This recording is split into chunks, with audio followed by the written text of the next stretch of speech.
The January 20th Metropolitan Area Planning Commission meeting. Could we have our announcements, please?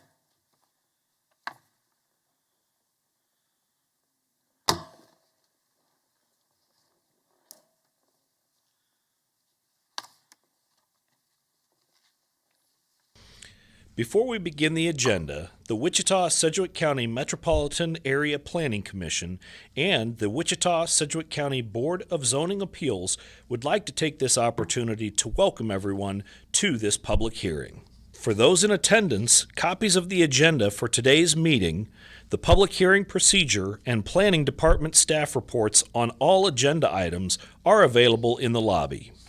The Planning Commission's and the BZA's bylaws limit the applicant on a zoning, subdivision, or variance application and his or her representatives to a total of 10 minutes of speaking time at the start of the hearing on that item, plus up to 2 minutes at the conclusion of that hearing. All other persons wishing to speak on agenda items are limited to 3 minutes per person. However, if they feel that it is needed and justified, the chairman may extend these times by up to 2 minutes. All speakers are requested to state his or her name and address for the record when beginning to speak. When you are finished speaking, please share your name, address, and the case number on the sheet provided in the room. This will enable staff to notify you if there are any additional proceedings concerning that item. All speakers at the podium, please remove your face mask before speaking into the microphone. Please note that all written and visual materials you present to the Commission and the Board will be retained by the Secretary as part of the official record. If you are not speaking, but you wish to be notified about future proceedings on a particular case, please provide your contact information to the Planning Department. The Planning Commission and the Board are interested in hearing the views of all persons who wish to express themselves on all the agenda items. However, we ask that all speakers please be as courteous and concise as possible and avoid long repetitions of facts or opinions which have already been stated. For your information, the Wichita City Council has adopted a policy for all city zoning items. A copy of this policy is available from the planning staff. The City Council relies on a written record of the Planning Commission hearings and does not conduct its own additional public hearings on these items. The decision of the BZA is final. Any appeal of a decision of the BZA is to the District Court. Thank you. First item on the agenda is roll call. Yes, sir. Bill Johnson. Here. Fox. McKay. Green. Duell. Mr. Duell. Okay. Mr. Blick.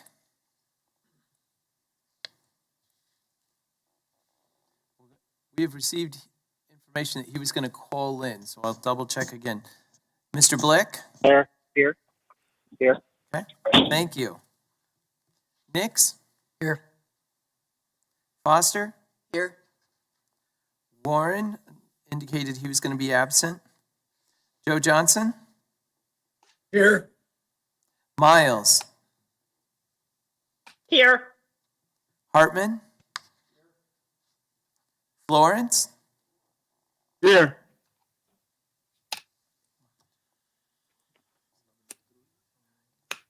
We show 11 members present.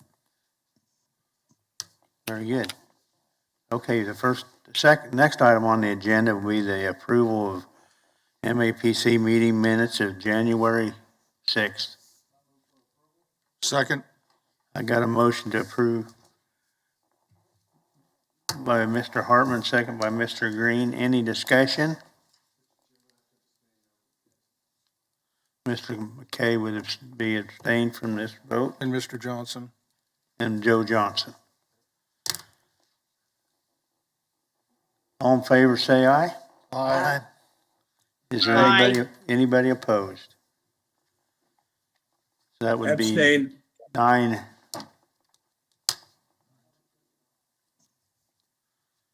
Okay, now we're gonna go through the list of items we got in front of us, and we can see if we can take them on consent or if we're gonna hear them.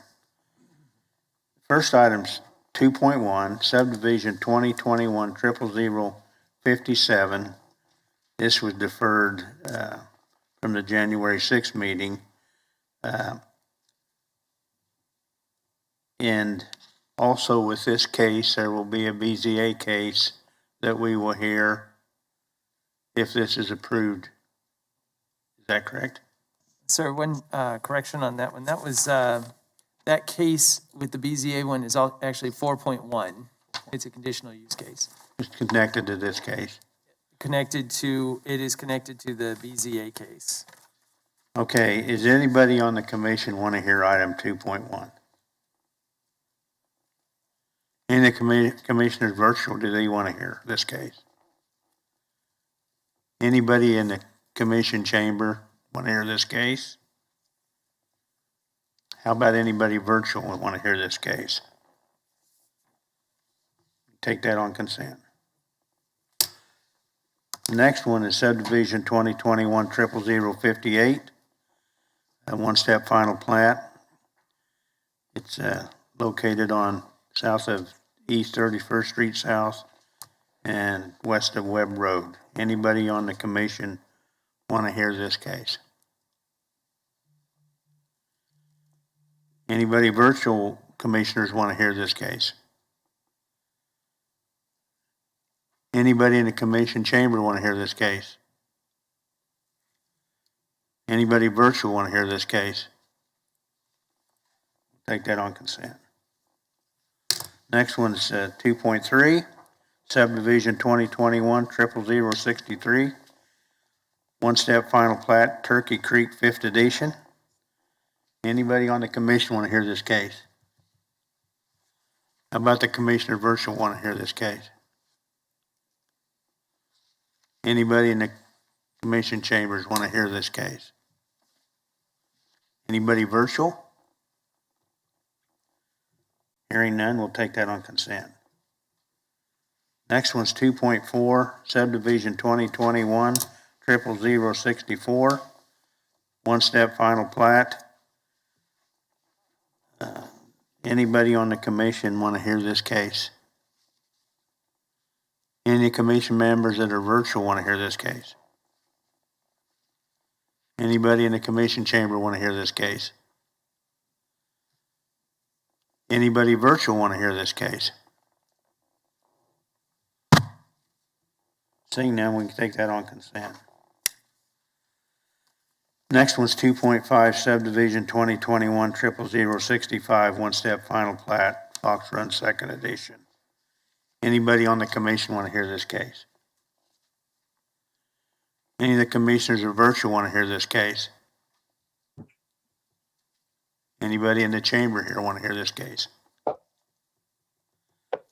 Anybody virtual want to hear this case? We'll take that on consent. And I see Mr. Dole just arrived. Okay.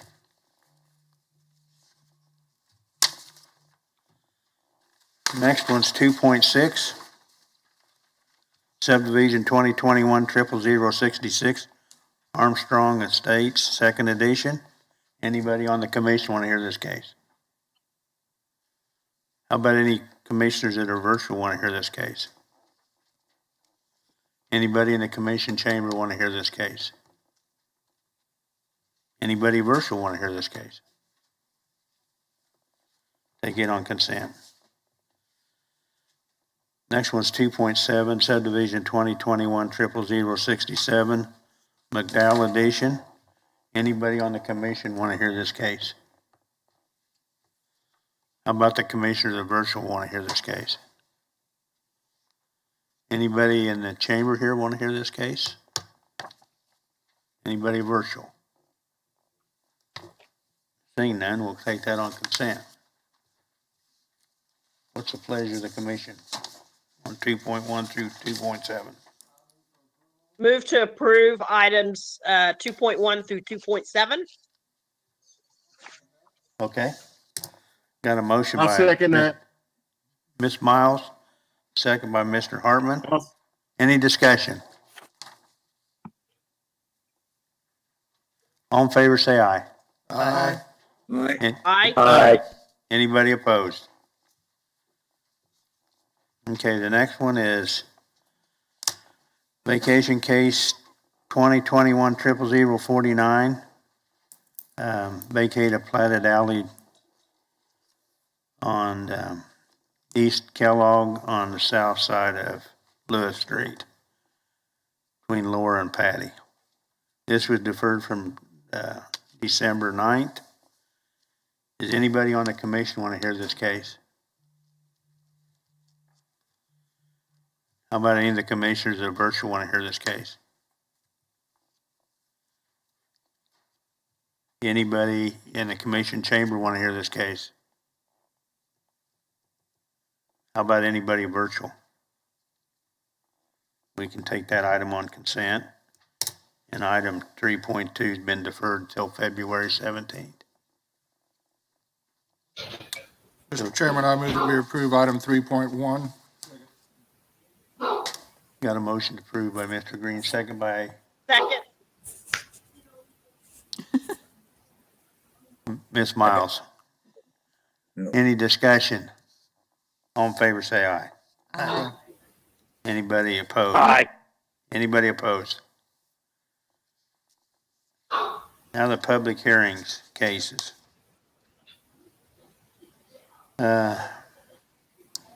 First one has to do with conditional use 2021-00062. Anybody on the commission want to hear this case?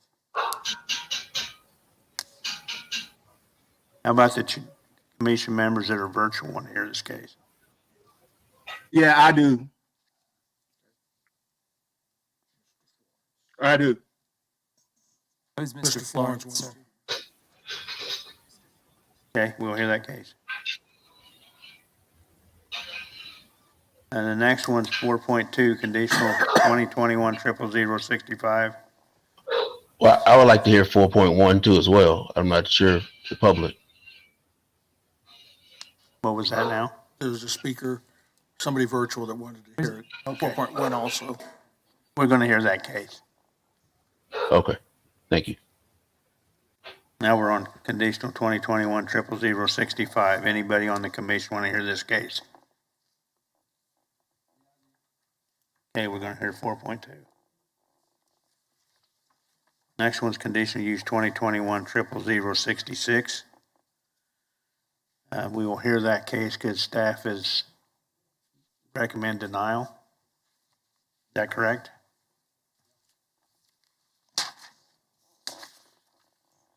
.4 zoning 2021-00061 from SF5 to TF3, 127 South Millwood. Anybody on the commission want to hear this case? How about the commissioners that are virtual want to hear this case? Anybody in the chamber here want to hear this case? Anybody virtual? We'll take that. I on. would. Oh, sorry. I'd like to hear it. Okay, we're going to hear 4.4. Next zoning 2021-00062 with a CUP 2021-00070. Anybody on the commission want to hear this case? How about any commissioners that are virtual want to hear this case? Anybody in the chamber want to hear this case? Okay, we're going to hear that. 4.6 zoning case 2021-00063 from light industrial to SF5. Anybody on the commission want to hear this case? Anybody virtual on commissioners that are virtual want to hear this case? Anybody in the commission chamber want to hear this case? Anybody virtual want to hear this case? We'll take that one on consent. Next one is zoning 2021-00064. Again, TF3 to MF18. Anybody on the commission want to hear this case? Any of the commissioners virtual want to hear this case? Anybody in the commission chamber want to hear this case? Anybody virtual want to hear this case? We can take that on consent.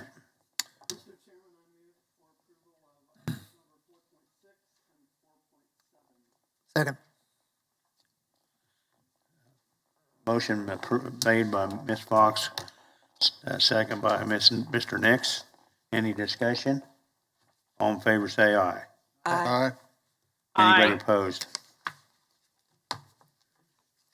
I guess I'm going to ask staff, do we go ahead and go through the cases and then go to the BZA after all that's over?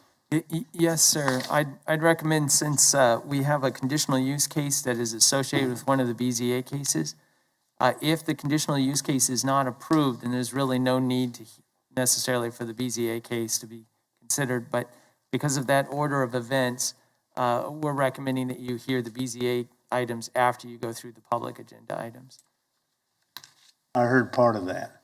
Oh, yes, sir. We are, because of the relationship between the conditional use case and one of the BZA cases, we are recommending that you take the BZA cases after you've considered and taken action on the public hearing items. Once the planning commission meeting's over, we'll go to BZA. Yes, sir. You'll recess and go into the BZA. Yes, sir. So we will hear case 4.1.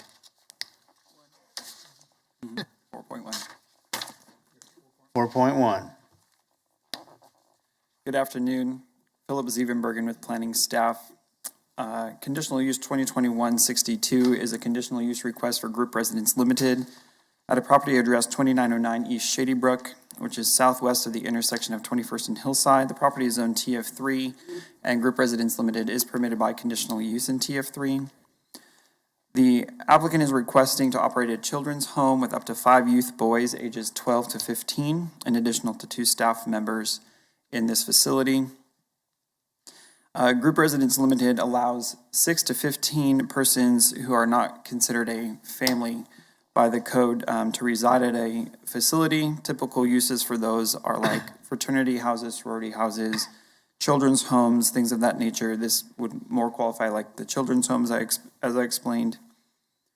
The house was built in 1942 and was originally a duplex. It's been converted to a single-family dwelling. It has 4 bedrooms and 2 bathrooms. It was not developed, if you go to the aerial, it was not developed with a driveway or a garage. And this is the case that has the BZA associated with it because they're asking for a parking reduction from 4 spaces to 0. We'll cover that with the BZA case. The house is situated such that there's really not even space for a driveway to actually get even around the side of the house, to even access the back. With the BZA case, we'll discuss that drive on the rear of the property. Short story on that one is legal access to that was inconclusive. There's no, as I could find, no recorded documents as to how this property could have legal access to use that drive. It's questionable whether or not the person who actually uses it has legal access to, but that's a different story. So, as it stands now, the conditional use would require 4 parking spaces. It's 1 per bedroom. They are asking for the parking reduction. That's why we have to hear this case first, because if the conditional use is approved, then we would consider reducing the parking on it. Properties to the north, east, and west are TF3, 2-family residential built with single-family homes. Several of them were also converted duplexes. Several of them have driveways and garages, so this one actually is a unique property in the area. Property to the south is single-family residential, developed with a single-family home and the detached garage that you can see on the property. Staff is recommending approval, subject to the conditions in the staff report, which limit the property to a maximum of 7 residences, 5 needing assistance, and 2 staff members. The management of facilities shall comply with all licensing and regulations of the Department of Children and Families. There's a provision about the sign code being those permitted under TF3, and then the sign has to be in compliance with all state, federal, and local regulations. It is in conformance with the comprehensive plan. The community investments plan identifies the area as appropriate for residential uses. Group residence is permitted in residential zoning by conditional use. It's in conformance with the Wichita Places for People plan.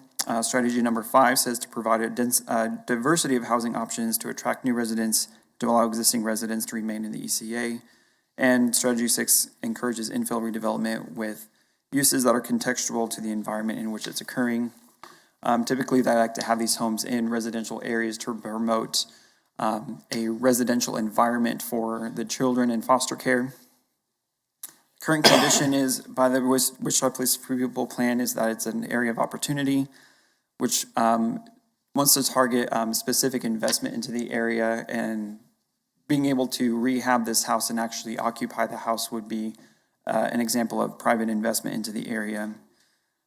It is part of the 21st Street North Corridor Revitalization Plan, which is actually more of a transportation plan for 21st Street. However, it did cover about a block or two in either direction. The plan does identify the area as appropriate for residential uses. So even though it's targeted toward 21st Street, it did include this property, so we did a review of that as well.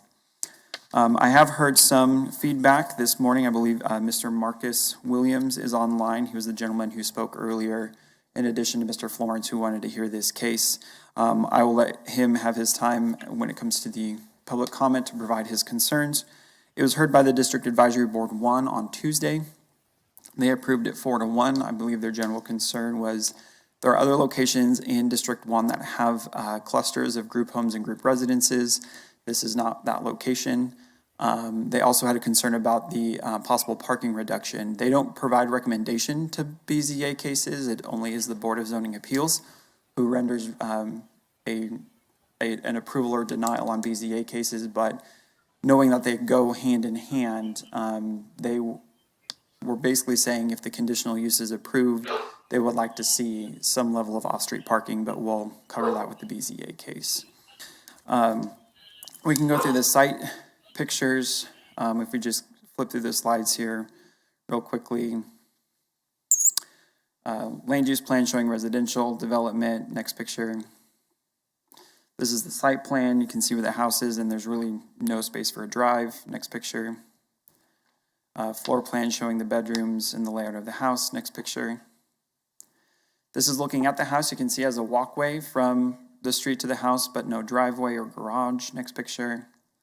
This is looking to the northeast across the street. Next picture. Looking to the southeast, next door. Next picture. Looking to the southwest. Next picture. Looking at the houses across the street to the northwest. And I believe the last picture is on the next street over. So we're now looking kind of towards the rear of the property. This chimney right here is the subject site. This is the drive that's in question that couldn't find any legal access to it as it's traversing other people's lot lines and no recorded documents of providing access. It's not a platted alley. There is a sewer easement there that generally follows the path that this drive does, but it's not a platted alley, so it's not right of way for the public. Don't know the history of the use and why it started being there, but in terms of legal access to say, well, they can get to the rear of their property, that's at best in question. So with that, I can stand for any questions. Any questions, Mr. Green? Yeah, Philip,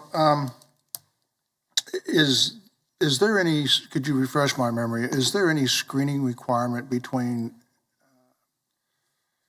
TF3 and SF5? There is not. No And the screening. conditional use would not require it either. Okay.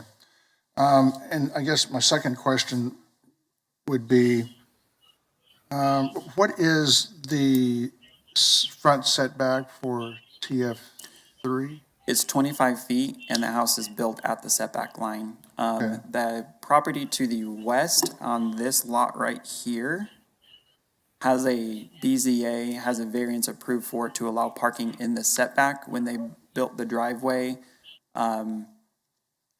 Basically, if there was a driveway built and parking would be allowed in front of the house, it would be in the setback, which is prohibited in TF3.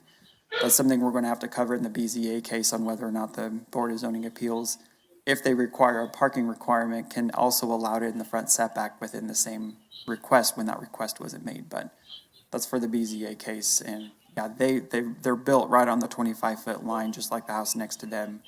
So if there is any parking in front, it would be in the front setback. Yeah, because it appears as though actually the two properties to the east of the subject property both have drives and do have parking Yep, permitted there, so. But I realize that is the BZA conversation, which we'll correct. have later. This is a group residence appropriate land use for this location. Right. Thank you. Any other questions, Philip? That was my concern, was about the parking, and we can address that during the BZA. Mr. Ford, same question. Okay. Applicant or agent?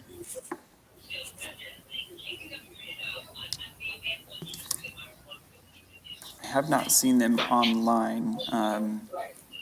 Is Mr. Zachary Bland online, or a Sandy Bland?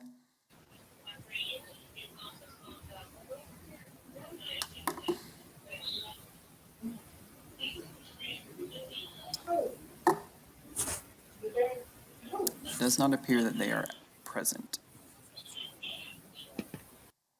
Is there anybody in the chamber who wants to speak on this item? Is there anybody virtual want to speak on this item? Yes, I would like to. Please give me your name and address, and you got 3 minutes. My name is Marcus Williams. I have two properties. I guess it would be to the east of there, 2921 East Shady Brook and 2923 Shady Brook. There would be one, I guess, 2 places down from the group home. Have elderly person lives in one of the properties for 15 years, which I'm highly concerned with the group home going there in that area, especially that close to older lady. She's aware of it. She's very, very concerned of the use of that property for that, because group homes generally, unfortunately, bring a different type of, I'll just say, clientele, personnel, child, so forth, to that particular area. Also, she's concerned about all the parking, congestion, and so forth, that it would bring there. We have driveways for them there, but she's concerned about the parking and the congestion on the street, and people want to park in front of our duplex as well, because they don't have parking there sufficient for them. And then so I am concerned about it. We are prepared to put in a written statement to the fact that we're opposed to it going there. Anything else, Mr. Williams? No. Is there any questions of the speaker from the commission? Thank you, sir. Is there anyone else virtual want to speak on this item? Anybody else virtual?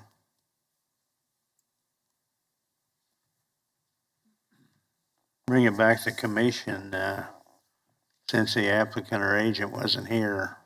Mr. Chair, if I could, something that's in the staff report, both with this, but also more explained in the BZA staff report about parking, is that the boys are ages 12 to 15. They are not able to drive by age and would not own their own vehicles.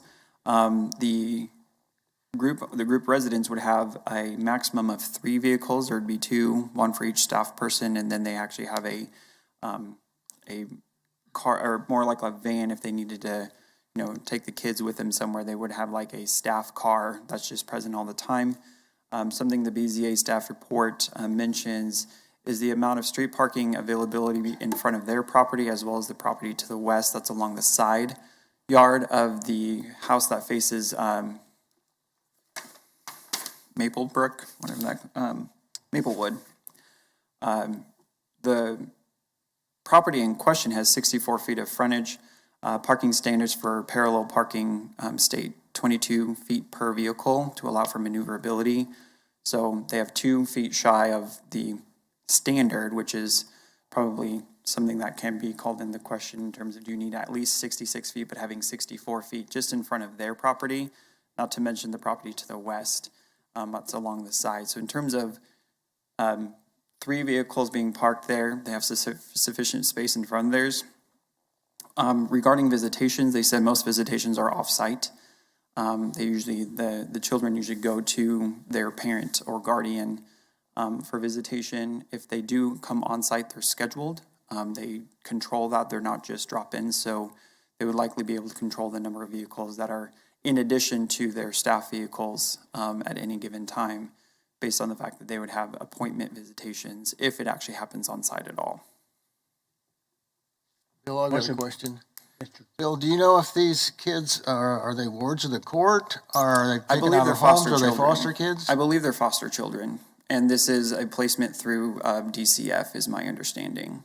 So they Like would it would be a obviously foster be home. in high school or something. They'll have to get them back and forth to school, right? Where they either would probably be bused through the school system, depending on which school they're going to, and if they qualify for transportation based on distance.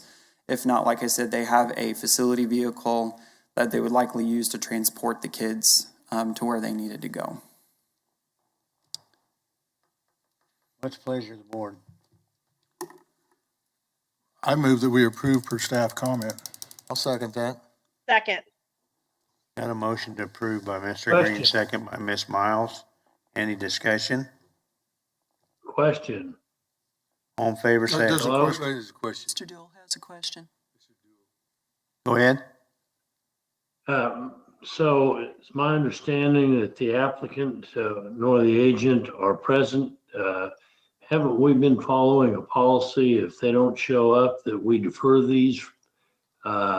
Does the staff inform these people that they need to be here when their case is being discussed?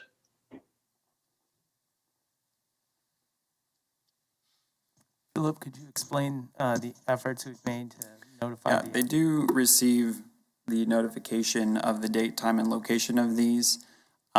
Staff does coordinate with them through the application process about the meeting. I personally did not follow up with the gentleman today. They seemed fairly involved in the process, and I'm actually kind of surprised they're not here. It's not a written policy. It's just been more of a practice in the past. Some cases we've heard didn't have the applicant and we went ahead and dealt with them, and some we did defer. But we do have a motion on the floor. Well, okay, that's fine. I just wanted an explanation, and I will go along with the will of the commission. But I personally think that if we inform people that they need to be here, that they ought to be here if we're going to hear the cases. That's all I've got to say. I'd like to chime in with Bob. I mean, we've talked about this numerous times, particularly in subdivision. And I don't know what it says when we inform these people that whether they should be here, whether they shouldn't be here, but we've talked about changing the wording of that, I think, haven't we? Have we not? To make it a little clearer that they need to be here or not? Or we just talked around it? I mean, this comes up often. I think he's asking if we've changed wording in our notices to make it very clear that they need to be at this meeting. I don't believe that we've made any effort to make any changes. I mean, we certainly are open to looking at that if we think that there's better language to include, but We wouldn't be having this conversation if we could make it a little clearer, perhaps, I suppose. Just saying. I'm going along with it as well. I'm just wondering why this has to come up as often as it does. I think one of the concerns when this is brought up, if we make changes to their request, that's when we then look at deferring an item so that they are at least aware that either it's been approved or it's not been approved, but there are changes that are coming. And if they continue to want to have their item heard and or request conversation about any changes. Yes, sir. I would add to that and just say that if, in the case that you're looking at a denial or, as Commissioner Green has indicated, a change in terms of the approval and the conditions that it would impose, I know that legal has counseled that in that case, there probably should be a deferral so that the applicant has an opportunity to comment on what's being proposed, whether it's a denial or change. Any other discussion? We got a motion to approve for staff comments. All in favor, say aye. Aye. Aye. Anybody opposed? Yes, I oppose it. I'll be opposed also, Joe. So we have that as 11-1 then. Yeah. Next item is 4.2, conditional use 2021 00065. Staff, go ahead. Yeah, good afternoon, I think we got Matt Commissioners. virtual. Yeah, good afternoon, Commissioners. This is Matt Williams for Planning Staff virtual today. This is a request for a conditional use to allow a nightclub in the city at 3906 East 13th Street. The subject site is developed with a multi-tenant commercial building built in 1950 and a parking lot. The applicant intends to operate a nightclub in the city in the portion of the building that previously housed Cedar Saloon, and that's denoted on the site plan, and I'll show that here in just a minute. Conditional use is required due to the proximity of residential zoning just 170 feet to the west. This proposed conditional use would permit outdoor service of food and drink as an accessory operation of the establishment, although we are recommending that a condition of approval be that no outdoor entertainment or speakers be permitted. Parking for the multi-tenant commercial building is located in front of the building, and there appears to be roughly 30 parking spaces. The parking standard for the nightclub in the city is 1 space for every 2 occupants. This could be an issue depending on what other uses are active in the building. I think that this will be handled at licensing or, if they take any building permits out for construction at the property, it would be handled at that time. Due to the existing property being developed for commercial uses, screening is required along the west property line adjacent to the residential zoning, and an existing wooden fence does serve as a screening. To the east, there is more commercial space. South of this is the McDonald Golf Course. To the west, there is the Redbud Trail and then residential, and to the north is some vacant property. The requested conditional use would allow the property to continue to be in conformance with our plans and policies. DAB heard this case on Tuesday night, and they did vote to deny the case 5-0. There were concerns about the lack of outreach and the details provided by the applicant. There were also concerns expressed about other violent nightclubs of the past in this area and just worries about keeping the area a safe space. Staff does recommend approval of the request subject to the conditions in your staff report, including that outdoor entertainment is not allowed and outdoor speakers are not allowed. We can go through these photos real quick if you go to the next slide. Here's just an aerial view. You can see that vacant property to the north, and then the residential just on the far left side of the photo. Next slide. Here's the future growth concept plan showing it as a mix of commercial. Next slide. Here's the site plan, and you'll be able to see the space that's marked as the Cedar Saloon there. That's the location that's been identified for this nightclub in the city. Next slide. Here's some photos. This is looking to the north. Next slide. This is the commercial properties to the east. Next slide. the vacant property to the north. Next slide. The golf course to the south. Next slide. This is the Redbud Trail and the screening fence there. This is just to the west of the property. Next slide. And here's the residential just to the west. So I'd be happy to answer any questions on this case. I've got a question. Matt, is the entire building under one ownership? Yes, it seems like the property is under the ownership of one person. I'm not sure, you know, I would assume that each of the spaces is owned by one person, yeah. Mr. Green? Yeah, Matt, back in the day, there was a bar that was on the north side of that building on the east side of Vesta. Is there still a establishment there, or is that moved out? Are you talking about this building or the building to the east of Vesta? The building on the east side of Vesta. The north part of that used to be a bar in there. Is there still a bar there, or is that something else now? When I went to take photos, it does look like there's a sign up for a bar there. There's not a past conditional use case on that property though for nightclub in the city. Okay. I know the west end of this site, the west end of that building, it was a bar back when I was in college. So. Any other questions? Matt? Any other questions of Matt? Thank you, Matt.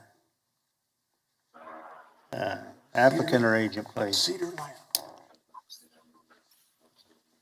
Unfortunately, you know, the applicant was not at the DAB meeting, and I don't see the applicant online unless Stanley Davis. He's here present, I believe. I believe Oh, he is, okay. You made it. Hello, how you doing? Give us your name and address, please. Stanley J. Davis, 2875 Newport Street, Denver, Colorado. And you're the applicant, so we got 10 minutes. Yes, sir. You know. Go ahead. Like I said, I'm living in Denver. I've been gone from here about 40-some years. Come back home, you know. I always go by the building and see it was just horrible. So I said I want to clean it up for my neighborhood. I brought a restaurant in Denver. I did the same thing. So since I've been, I brought it 3 years ago. I've been trying to improve it. If y'all remember, it used to be purple, yellow, green, blue, all kind of colors, you know. But like I said, I'm putting money into it and trying to get it established. And you're agreeable with staff comments? Pardon me? You're agreeable with staff comments? You didn't get the last part of it. Do you agree with what the staff has recommended? And what was that? Have somebody help you here.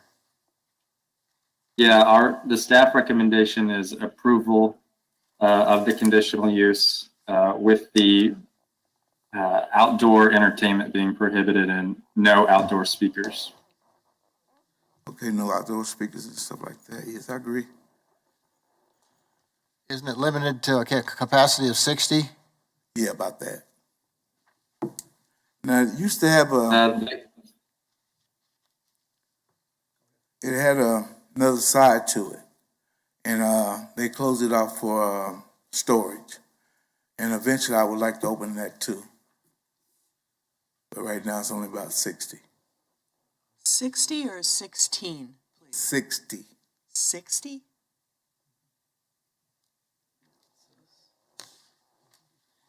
Any other questions? Applicant. Ms. Fox? I have a question. The reason a conditional use is needed is because of the proximity of residential area. just across the Redbud Trail. And the Redbud Trail also has, pedestrian and bicycle traffic, et cetera. Yes, ma'am. Recognizing the concerns expressed at the DAB, can you tell me, how you'll manage the particular property? For example, will there be security present at all times? How will you control the number of persons in that establishment? What are your plans to? Well, it has a privacy fence on the side of it, on the west side of it, and that goes down all the way past my property. And I have to keep that maintained and stuff. And as far as security right now, there's nothing open but a barber shop and health place. And if I would additionally need some security or something, I would provide it or whatever. So when I get to that bridge, I have to, address it. Any other questions of the applicant? Thank you, sir. Is there anybody in the commission chamber here want to speak on this item? Anybody in the commission chamber want to speak on this item? How about anybody virtual? Yes. Give us your name and address, please.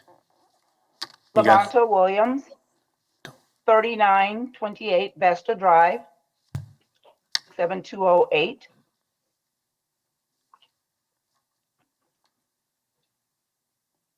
Go ahead. Yes, I do appreciate the things that Mr. Davis has done with the strip mall there. However, as we look at an influx of people coming in for this particular club, the people that are coming in have all different varieties of enjoyment, and some of them are not good. And so our community then would also be looking at an influx of crime. And that is the opposition that we have, is the noise and the crime, for one. I'm hearing that there are 30 spaces or there's 60 spaces for parking. Which is it? I heard originally that it was 30, and I know that that is still not enough, and that we would have an increase of cars that are parked on our streets. And that is another opposition that we have. What are the days of operation? Is it every day? Is it Friday and Saturday? And what are the hours of operation? Even though we may not be less than 200 feet from this facility, you can hear the music and the noise all the way down the block. So yes, we would have a problem with that, especially if it's until 2 o'clock in the morning. I wish that we had had an opportunity to speak with Mr. Davis as a neighborhood association or as a community. What is the age of this nightclub? Is it going to be 18, 19, 20 and up? What is the age? Again, we have people who have different ideas on how to have fun. We're looking at trash. We're looking at noise. We're looking at the hours of operation that are important to us. Security is very important to us.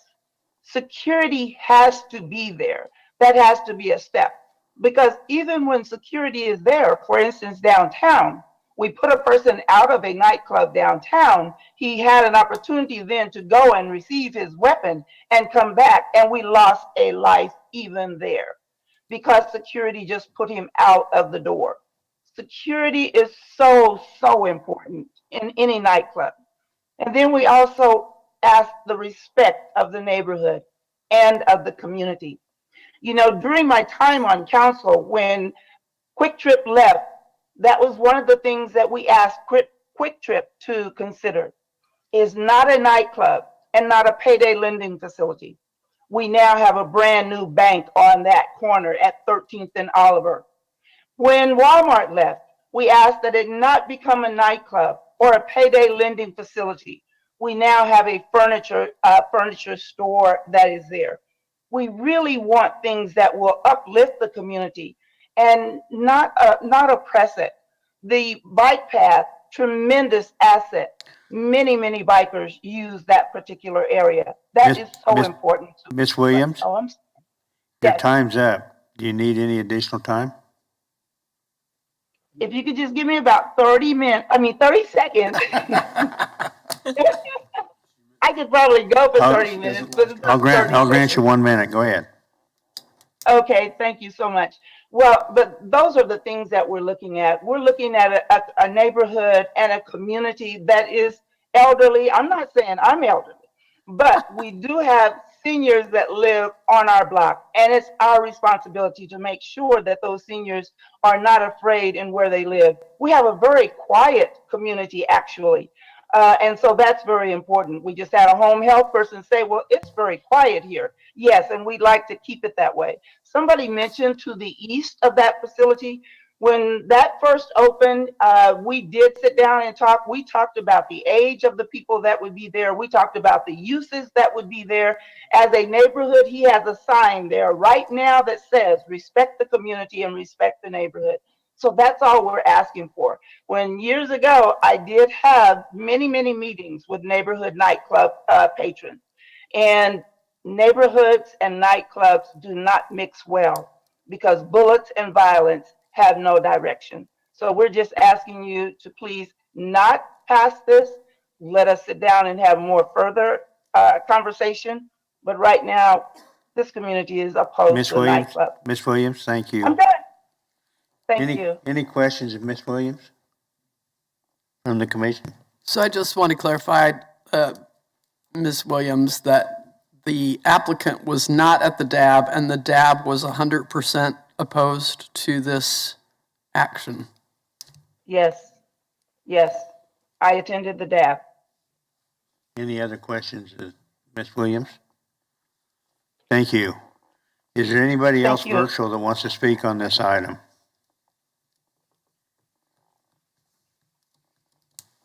Seeing none, the applicant has 2 minutes for rebuttal if you like.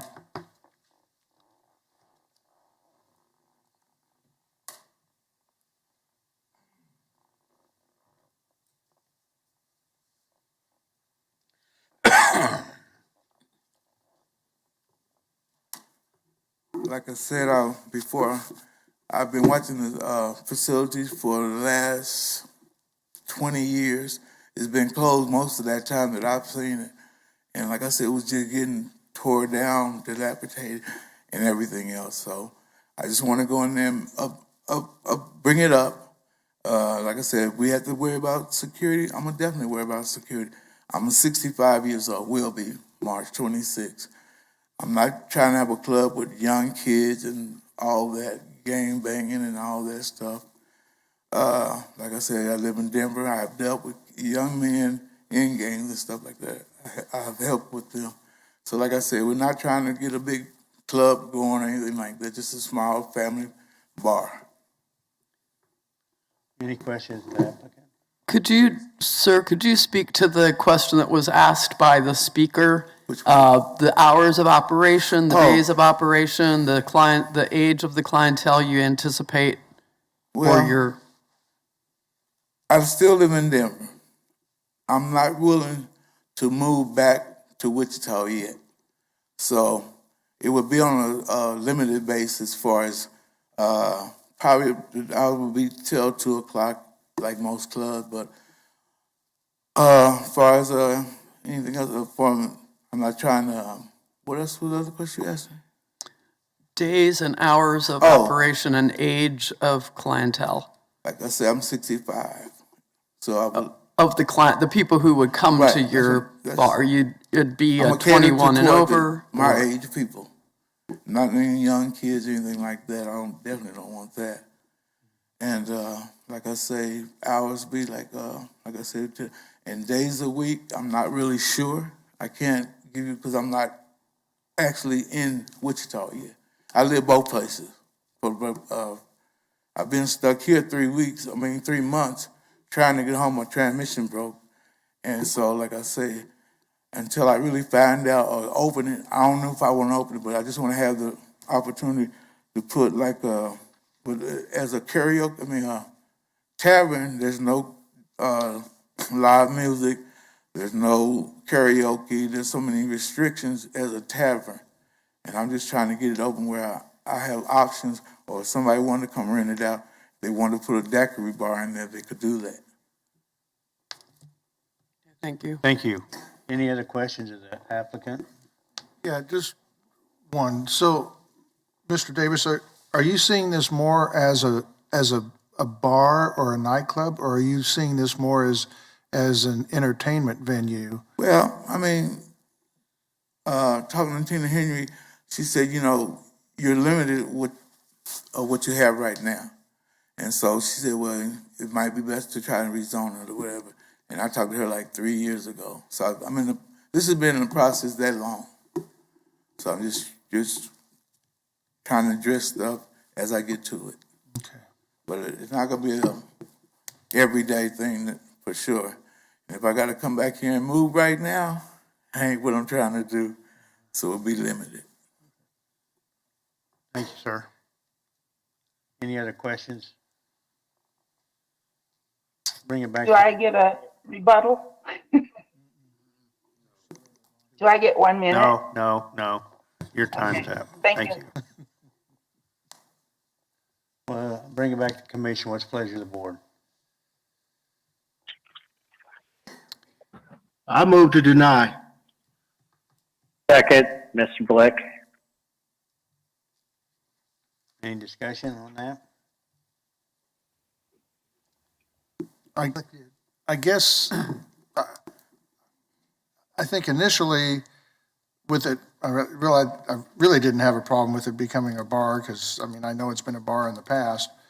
But I'm getting the impression that this isn't what Mr. Davis is really asking for. I think he's asking more for an entertainment venue, and in order to have all of the options that would be available to opening up an entertainment venue, he's having to open it up as a nightclub in the city, where I don't get the impression that he's looking to have a nightclub.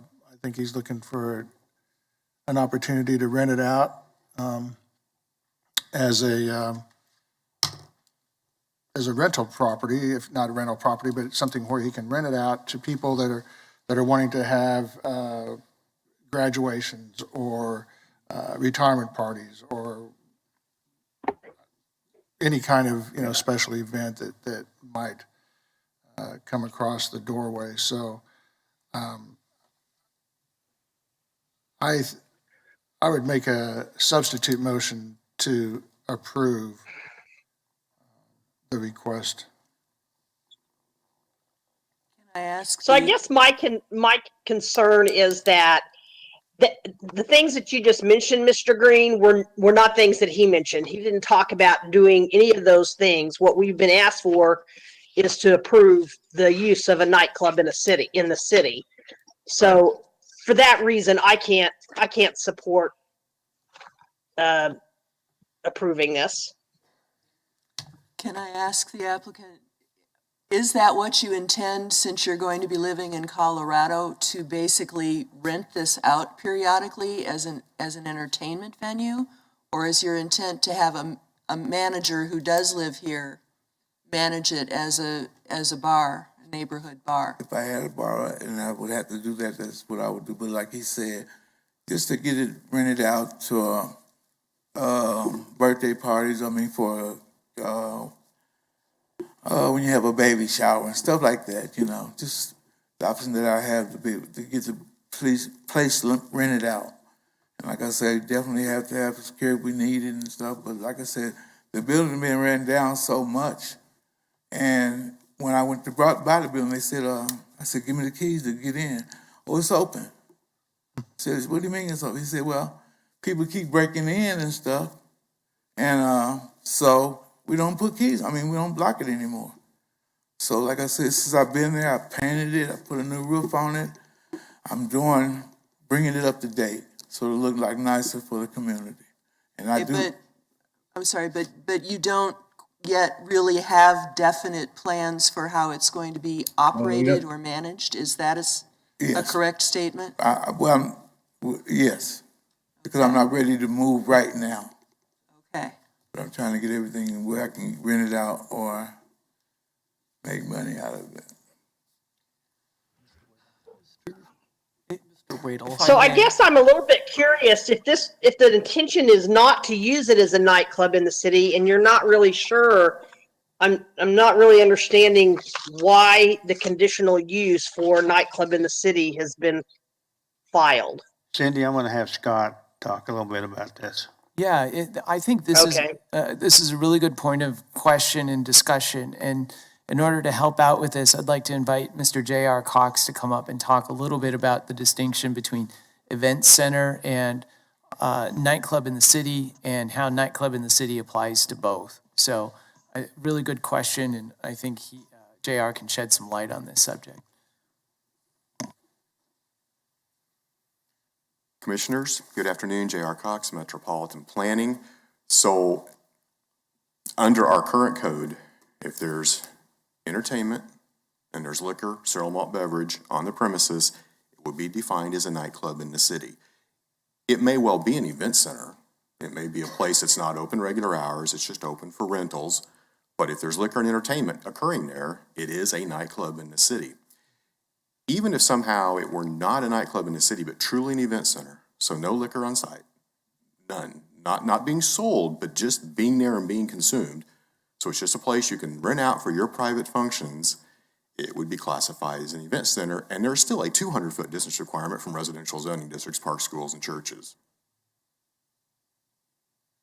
It's 300 foot for a nightclub in the city. And I know we've had this discussion before. We have. And that's part of the deal, that everything falls under nightclub. And the minute somebody sees nightclub, all of a sudden they're thinking about maybe some of the worst compared to some of the better ones. Yes. And we get to deal with that. So until we change terminology or how we look at different ones, it's going to be a nightclub. In order to help draw out this distinction a little bit more, JR, some questions for you would be that if this conditional use gets approved, can the applicant operate this as a bar or establishment with alcohol and entertainment? Most certainly. Most certainly, okay. But then if the applicant intends to have it as an event center, but they intend to have alcohol and they intend to have entertainment in the form of music or dancing or something, would they need this conditional use in order to be able to do that? Yes, correct. Yeah. What's That's both? where the catch-22 is. So if the intention then, and one more question, if the intention then is to operate it as an event center that could be rented out, and later on the applicant changes their mind and decides that they want to open it as a bar or a drinking establishment with entertainment and alcohol on a more permanent basis, they change the model, it's no longer an event center, they want to go to a regular hours, is that something that's allowed if this conditional use is approved? Well, as it's for that particular use, yes. It's a nightclub in the city. Thank you. Mr. Johnson? I believe we have a substitute motion on the floor, which I would like to second. I understand the neighborhood concerns, but I think it comes down to a matter of trust. And the automatic assumption that no one who manages a facility that serves alcohol can be trusted to manage it properly, I think is unfair. This is a building that is commercial zoned. It's designed to be a bar, basically. And I don't think we can legitimately just deny this conditional use based on the fears of the neighborhood of what might happen. Thank you. Any other discussion? Okay, we got a substitute motion by Mr. Green, second by Ms. Foster. Only thing I'd like to say is this will become a shooting gallery. The past history will tell you that. So it may be illegal, but it's not right. Scott? Sorry for interjecting so much, sir, especially during the commission's discussion, but I did want to bring to light that since we received additional information from the applicant today about the type of establishment and how he intends to operate it, if the commission would like, we could visit with him. If you defer it till the next MAPC meeting, that would give us time to confer with him some more and come up with conditions that are perhaps more appropriate to an event center as opposed to the conditions that we have listed now. Listing it as an option. I guess we could vote on the substitute motion, and we could always go to deferral. What's the pleasure of the commission? Just a moment, if you do that, you got to, second motion fails, then you got to go to the first motion, which is denial. So how are you going to handle that? Do a second substitute motion on top of the first substitute motion? Sure. Just got to keep them straight. So if the third motion on the floor First is to motion, defer, motion, and the first motion, they both got to fail before you can get the third motion. Both have. Yeah, we have city I think that's legal right, isn't it? online. I would defer to them on that question. So, Yeah, we're getting a little out of hand, but if you want to do a second substitute motion for deferral, and if that's approved, you could do it that way, because it would be a little awkward if everybody wants to defer it to go through both of the motion or the substitute motion and the motion for determination before you could do a deferral. So I would recommend, if that's the will of the council, just take it in the order of, if there is a motion for deferral, that, then you go to the substitute, then to the original. This is Joe Johnson. I move a second substitute motion to defer. Second. Okay. For 2 weeks? 2 weeks. Could it be long enough so that Mr. Stanley could attend the next DAB and visit with that, or so they could hear directly his plans? I think we have to keep it. That would be a month? We got to keep it within 2 weeks, otherwise we got to republish it, don't we? Okay. no, we would be okay because it has been published and because the deferral would be announced at this meeting. We would be okay without another. So do you want me to change that to 4 weeks? Well, do we know when the next DAB meeting is? No, yeah, my question was next DAB. Yeah, maybe two months. The next DAB 1 meeting is February 7th. So our next planning commission meeting is February 3rd, and there's another planning commission after that on February 17th. Yeah, I'll say 4 weeks. Well, instead of weeks, maybe just say, what date of the planning commission, would you like it on the February 17th meeting? Or the? Yes. Yes. That's what you're looking for? Sorry. So you're looking for the February 17th meeting? I would second a motion that was modified to say that. And then bring it back to the DAB on February 7th? Okay. 7th or 17th? 17th. 7th for the DAB, 17th for the MAPC. commission. Okay, thank you. Have it straight now. Okay, any other discussion? Now we're going to vote on the second substitute motion. Yeah. Let's do a roll call, please. Yes, sir. Bill Johnson? No. Wait a minute. Fox? Can I interrupt, please? We're voting to defer. Voting for deferral. Yes, sir. Voting to defer. I have Bill Johnson as no. No. Fox? Yes. McKay? Yes. Green? Yes. Dool? No. Blick? Yeah. Nix? Yes. Foster? Yes. Warren is not here. Joe Johnson? Yes. Miles? No. Hartman? Yes.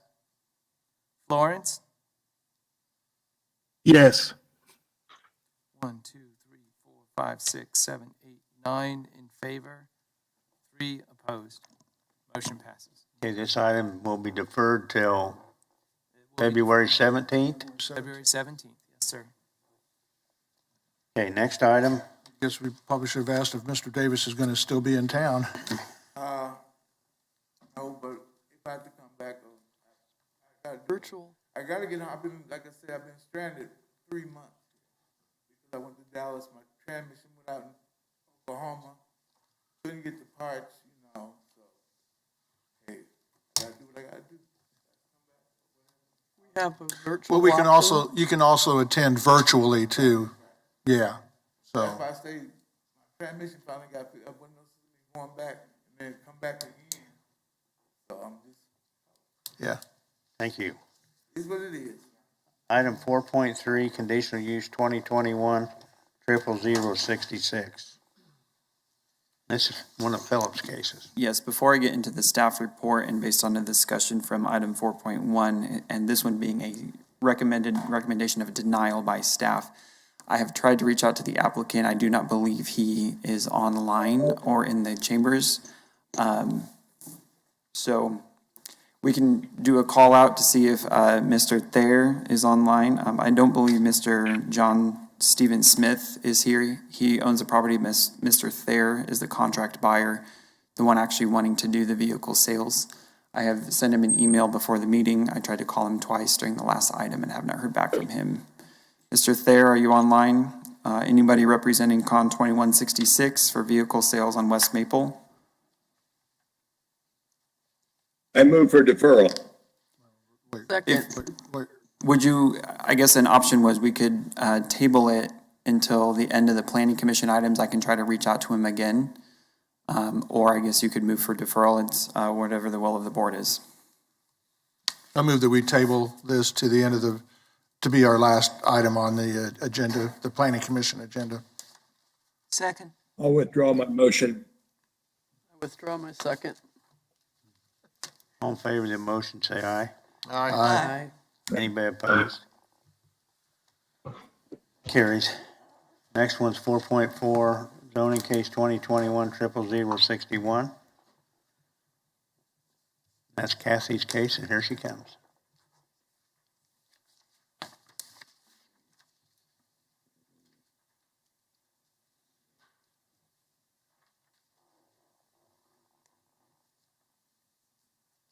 Good afternoon, Commissioners. Kathy Morgan for the Planning Department.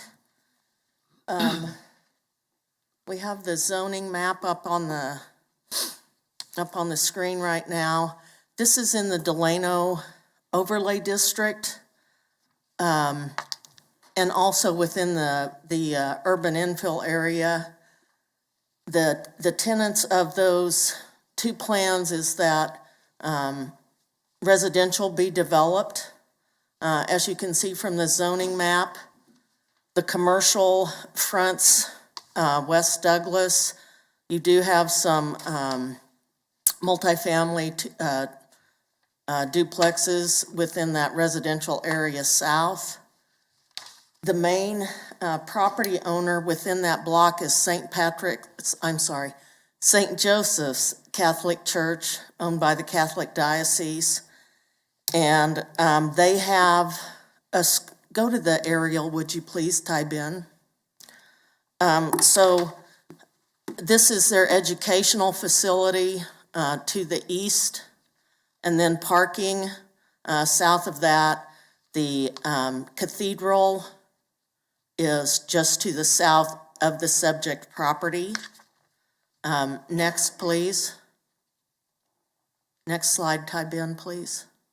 And as you can see here, for the comprehensive plan that was identified for future growth as commercial. However, this is a well-established residential institutional area in the way of churches and schools. So staff would recommend, or is recommending, that that use be continued. Next slide, please. This is looking southwest along the railroad track. The parcel of land is just on the north side of this, of one of the church buildings here. Next, please. This is looking back mostly west. You can see there's a drive here. The railroad tracks are to the northwest of this pie-shaped parcel next. And this is looking north from that driveway to the commercial area along West Douglas. As you can see on the north side of the railroad track, there's a commercial building that sits off to the left, and then it's surface parking next. And this is looking back northeast. This is a storage, self-storage business here, and some, I want to say this is some kind of manufacturing storage in this building. There is a residence. Ballet school, actually. Oh, it's a ballet school. It could be manufacturing. That's close. Action ballet dancing. Yeah. Yeah, it's a new type of business. Thank you, Ms. Foster. Make nutcrackers. I live a block away, I know. Yeah, oh, okay. And then there's. They make nutcrackers there, don't they? Yeah, then there's residential, again, just north of where the Catholic school is across the street. Next, please. Do I have another slide? Yes. Okay, so there's an alleyway that separates this residential from one of the school, Catholic school buildings. Next, please.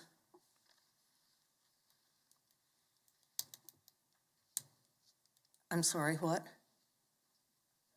Oh, that's it? I asked that there be a site plan included in this. I didn't see one. If you will look at your staff report, I did ask the applicant to just give us a preliminary site plan so that you could see that a duplex could fit on that lot. That has not been finalized yet. There has been discussion about requesting that the applicant conform with some of in the past we have done protective overlays regarding the architectural materials, how the building addresses the primary street. And so just for purpose of showing that one could fit on the lot, that's what this is. And the applicant, the agent, is in the audience, and they might be able to answer that more completely. But staff is recommending approval for this zone change from SF5 to TF3. This lot has been vacant for at least 20 years. Any questions of Kathy? So they would have to comply with the overlay requirements for Yes, we would. architectural materials, et cetera. We would work with them to do that, yes. And has the DAB heard this one? Hold on. No, it will be heard February 7th. I have not had any, I have had some contact with a representative of the Catholic Church, and their concern was how the duplex could fit on the lot, that the amount of square footage be there, and it is a little bit more than 6,000 square feet, which is what is required for duplex zoning. Any other questions of Kathy? So you're saying that there is a protective overlay or there is not a protective overlay? 'Cause I didn't see it in. No, I didn't see it in the staff report. We did not make a recommendation for a protective overlay. Okay. In the staff report. Because a lot of times you do.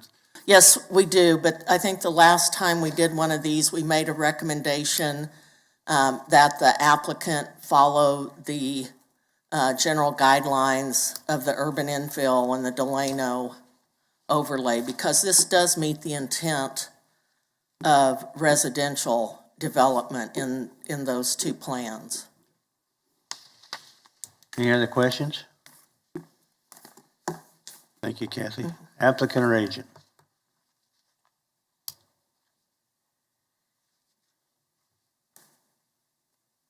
Kirk Miller, K. Miller Engineering. I'm the agent for the applicant, and we're in agreement with staff comments. Any questions of the agent? Do you have a plan for how the duplex will fit on that triangle? It'll probably be a two-story duplex. And will the parking, will it go out to which direction it has to go? Why did I not get that? Okay, I'm sorry, I withdraw my That's okay. comment. Look at the back side of that page. Okay, got it. Any other questions? Just a comment. I live a block away, and when the trains go around that like 300-degree curve that they have to go around, the vibration is kind of amazing, even a block away. I would just suggest that you go stand on that lot while a train's going by so you know what you're getting into. I'm not the builder. I'll let him go do that. Whoever it is needs Before to he be puts his aware. money into it, he can look at it. Earthquake proof. Yeah. Any other questions? Well, I guess there's been discussion about a protective overlay, and I don't know if you've heard anything or thought about that, or this is the first you've heard of it? Yeah, right. The comments were about the Delano overlay, and that's fine. Oh. And if I said protective, I meant Delano Oh, okay. because it has Okay. those special requirements. Okay, all right, okay. Sorry. No, retract that word. no, that's fine. It's just, Thank you. Okay, thank you. Is there anyone else here in the commission want to hear this case or speak on this case? I guess we're hearing it. Anybody virtual want to talk on this case? Seeing none, I'll bring it back to commission. What's the pleasure of the board? I move we approve. Per staff comments. Motion by Ms. Foster.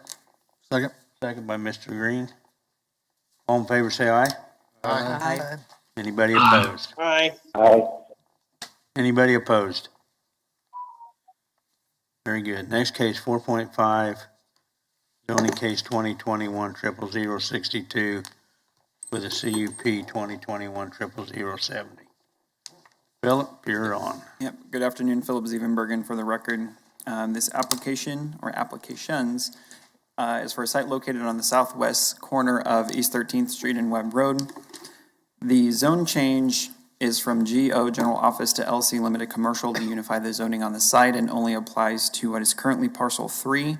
As you can see here, it's on the west and south sides of the property that immediately butts the Wichita Collegiate School. Sorry, we're fighting over the mouse. Wichita Collegiate School occupies this property here. The major portion of this application is with the CUP amendment.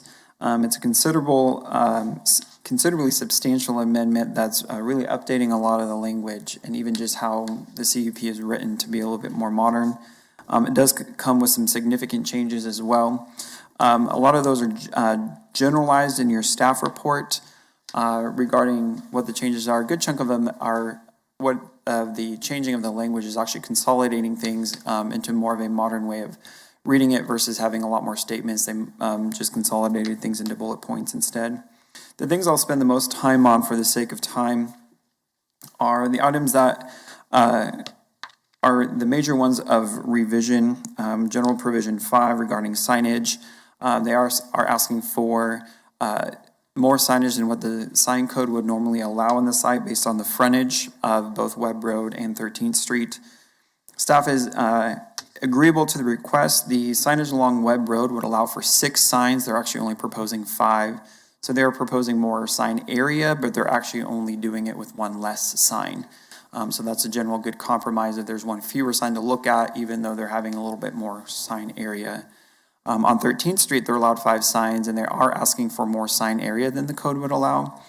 On both frontages, one of the things that we looked at and are agreeable with is one of the things that counts towards both the sign count and the sign area is the development identification sign. So as you're driving in, if you go to the aerial, if you're driving in on the private drive, there's a sign on these brick pillars that, say Country Club Park. So that sign area, and that actually counts towards the sign count. So you're not having 5 tenant signs along both frontages. That development application sign, or development identification sign, however it might be changed in the future, will count against what they're proposing in the CUP. So that was one thing we looked at and one thing we considered when we were being agreeable with that request. General provision 8 would allow a parking reduction on what will be parcels 2 through 7. If you go to the new CUP drawing Let's click forward a few slides here. Keep going. Keep going. Keep going. There we go. So new parcels 2 through 7. So everything, basically the entire site. Parcel 1 is staying parcel 1, and it's actually not party to this. There's a bank on there, and nothing's changing about parcel 1. So everything in here is requesting a parking reduction, and one would be permitted with the submittal of a parking analysis for review and approval by the zoning administrator. In the past, what is going to be just parcel 4 right here, the existing office building in 1989 was approved for a parking reduction. And so basically they're looking to apply that to the rest of it and allow for some flexibility, knowing they don't have it completely nailed down exactly how this development is going to play out. They are intending some sort of mixed use concept with some residential, some commercial. As it kind of plays out, having the ability to submit a parking analysis to the zoning administrator to allow for parking reduction in the future, knowing you might have the opportunity to have some shared parking scenarios where there might be some uses during the day that need the parking, and then maybe some uses that at night can use also some of the similar parking. So that is something that the proposing staff is agreeable to that as well, knowing through that submittal process, there wouldn't necessarily be a 100% yes it is, but could be a back and forth of no, we don't like the amount of parking you're asking for reduction, or basically be able to determine it on an administrative level. One of the major things is new proposed uses on parcels 2 through 7, which is the subject area. One of them is a kennel boarding facility, but it would be for the private use of the owners or tenants or residents within the CUP. Basically as an amenity. Think of it, if you have condos or apartments, you might have something on the first floor that allows you to have doggy daycare as you go to work. Or maybe you work on the site, so you bring your dog with you and can actually use doggy daycare on site. That's kind of what the applicant explained. Would it necessarily be open to the public, so you're not necessarily going to induce a lot of additional traffic of people driving by from outside? Would be for the private use of those on site, whether they live, work, or are a tenant there. Would likely be driven by market factors. You know, the possibility of that actually happening will remain to be seen, but they thought it would be a neat idea to possibly allow it to use as an amenity on the site.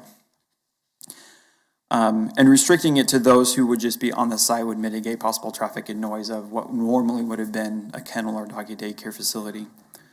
One of the bigger ones is event center, entertainment establishment, including those that serve alcohol, so we are including nightclub as a city as a use.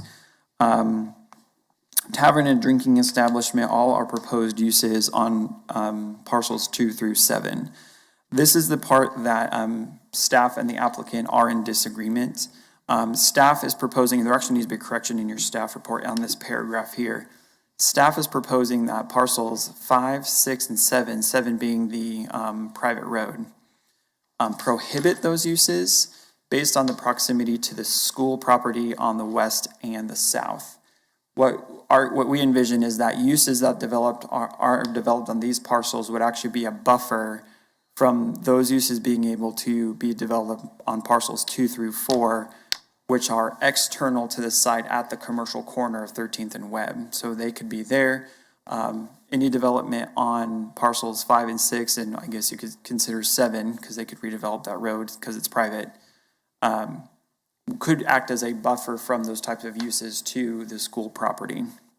So the correction in your staff report under item B, there is parcels 5, 6, and 7.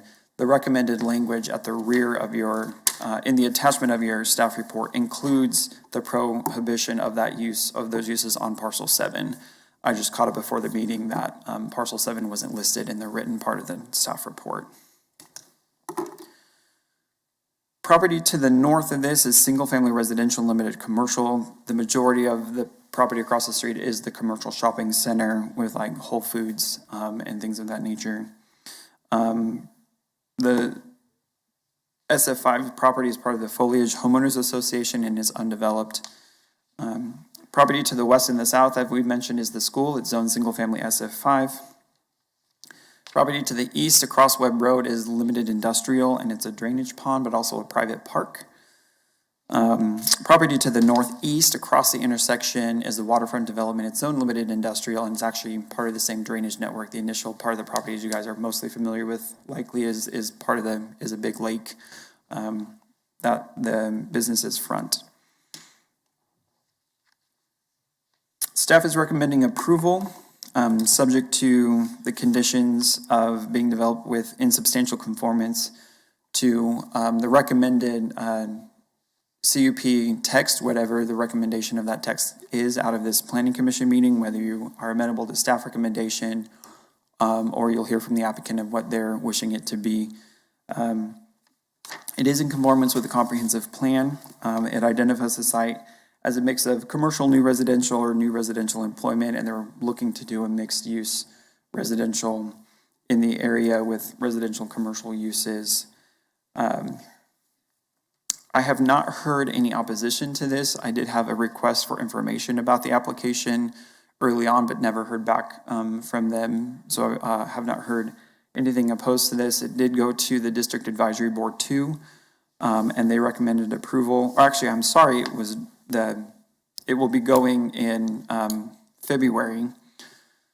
Too many cases going on right now. It will be going in February. The council person is very aware of this project, and so we will be working with them, and they'll have a DAB before it goes to City Council. We can go through the site pictures. We'll go through them. There's a lot of them. We'll go through them briefly. This is looking north or southwest from 13th Street towards the Collegiate ball field. Next picture. This is looking south at the bank. This is parcel 1. This is not included in the application. Next picture. This is looking at the office building, looking south at the office building that is currently existing, which will be part of new parcel 4. Next picture. This is looking east at the waterfront development, northeast of the site. Next picture. This is looking at the same office building from Webb Road. You can see the considerable amount of land to the northeast of that is going to be parcels 2 and 3 they're looking to develop. Next picture. This is looking across to the east from at Webb Road. That's the drainage lake in the private park. Next picture. This is looking north at the commercial development north of 13th Street. Next picture. This is looking to the west at what will be parcels 5 and 6 on the south side of the property. Next picture. This is looking southwest at the Collegiate, entrance to the Collegiate, I believe that's the elementary school portion of their campus. Next picture. On-site looking north, this is the pond in the middle. The office building would be to the left of the picture. This is looking across the pond at what will be parcels 2 and 3. Next picture. This is towards the rear of the property, looking at what would be parcel 6, and I believe the building there is part of the Collegiate campus. Next picture. This is looking to the northwest. Those are the lights of the ball field of Collegiate. Next picture. Looking back north, this is the bank from the backside. This is the side of the building. That's the office building. Next picture. Looking back at what would be parcels 2 and 3 from the interior of the site. Next picture. And then looking north again at the commercial development north of 13th Street. I think we have one more that looks at that's the foliage development here. This is Whole Foods, so the site's over this direction off of 13th Street. And I can stand for any questions. Any questions? Ms. Foster? Philip, I'm perhaps confused, but is it normal for a private drive to be a parcel unto itself? That seems a little odd.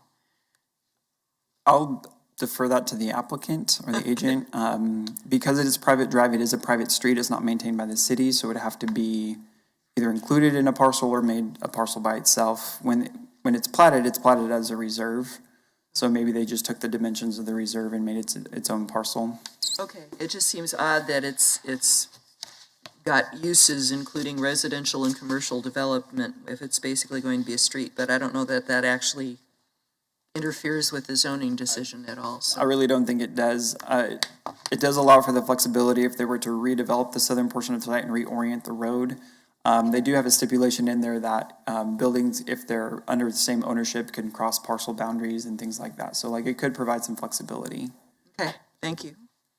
Any other questions, Philip? Seeing none, applicant or agent.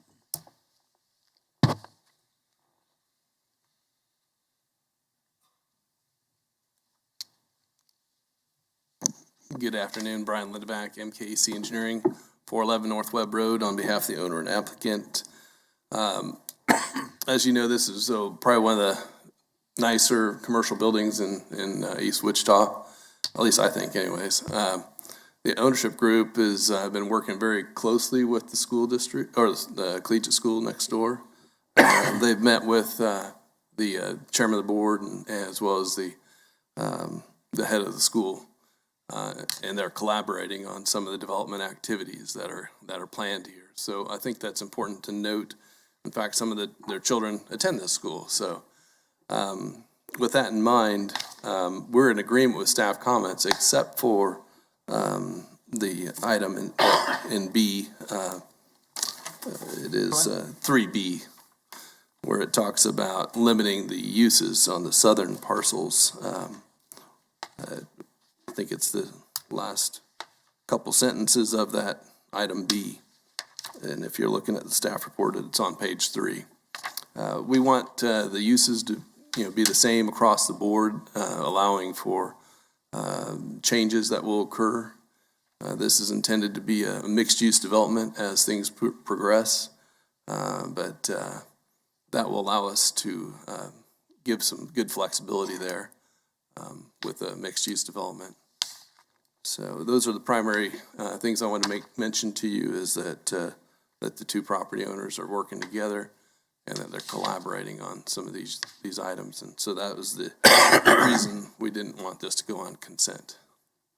And to answer the question about parcel 7 with regard to being its own parcel, the current parcel lines and plat and CUP lines did not align with that road, that private drive. And so we created that parcel, one, so it could be identified by the different parties if there is any different parties, but also to kind of quantify that area that's defined there. And then as far as it could change, that parcel boundary could change in the future, and we would adjust that at that time. Thank you. Mm-hmm. With that, I'll stand for any questions. Any questions, agent? So on page 3, item 3B, you're asking for basically the last sentence that says uses on parcels 5 and 6? Yes. Not be restrained. And then the same, I think Philip had mentioned 5, 6, and 7 is intended to write 7 there. We're just asking that all those uses not be restricted on those southern parcels because there is collaboration between the two owners, and they're working closely together. And this will allow for the maximum flexibility and the maximum potential for development on this property. Just for example, one thing that you could think of just to help you guys get an idea, maybe there's a building there that has multifamily or multi-tenant. Maybe there's a commercial aspect to the first floor, and maybe they would have a cocktail bar there that would have drinks and entertainment, and that wouldn't be allowed by code. Just kind of same things that we've been talking about today on some other cases. So that's the idea, is to allow some of those activities to occur. It'll be done in a tasteful manner. This is obviously a very expensive piece of property. Any other questions? Mr. Green, did you have something? No, it was handled by. Thank you. Is there anybody else in the commission chamber who want to speak on this item? Is there anybody virtual? Hearing none, I'll bring it back to commission. What's the pleasure of the board?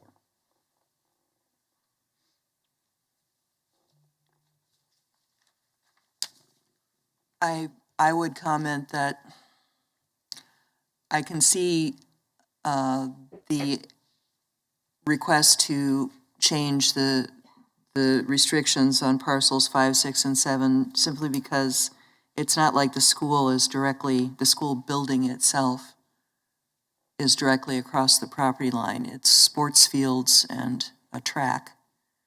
So I think, unless I hear something that changes my mind, that I would agree with the applicant's request to allow the same uses on parcels 5, 6, and 7 as on the rest of the property. Is that a motion? Well, it was a question to the rest of the board. Does anybody disagree with that? I was gonna second that motion if that's. I have this problem I was about going to second it. differentiating between, okay, I would like to make a motion that we approve per staff comments with the exception of item 3B and revise that to allow parcels 5, 6, and 7 to have the same uses as the rest of the property. Second. Motion by I have a question. Ms. Foster, second Question. by Mr. McKay. Go ahead, Joe. Does the school administration agree with that? The agent says the school administration agrees with that.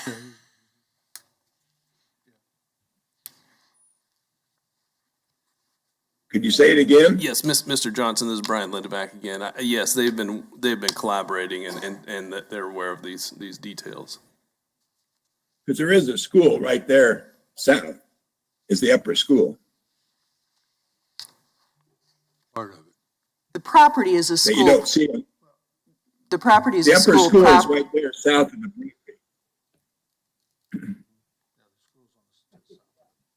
South property line of the schools there.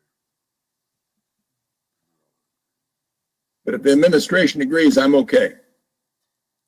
They do. Staff, have we heard anything from Collegiate? I have not heard public comment via email or phone call on this case. And Collegiate would have been informed, correct? Yes, I mean, they're the direct neighbor, so yeah, this had a fairly substantial ownership list, probably at least 500 to 750 feet from the property line. So Collegiate likely would have gotten 2 letters because there's 2 separate parcels there. So yes, they would have been duly informed. Now, the only thing is they've seen the staff report that said it wasn't going to have it. They would have to request the staff report or find it online when it is posted a week before. I did not receive any requests for the staff report to review. Okay. We got a motion to approve with the change of the 2 parcels. All in favor, say aye. Aye. Anybody, is anybody opposed? Yes, it passes. I guess I'm glad it wasn't called a nightclub.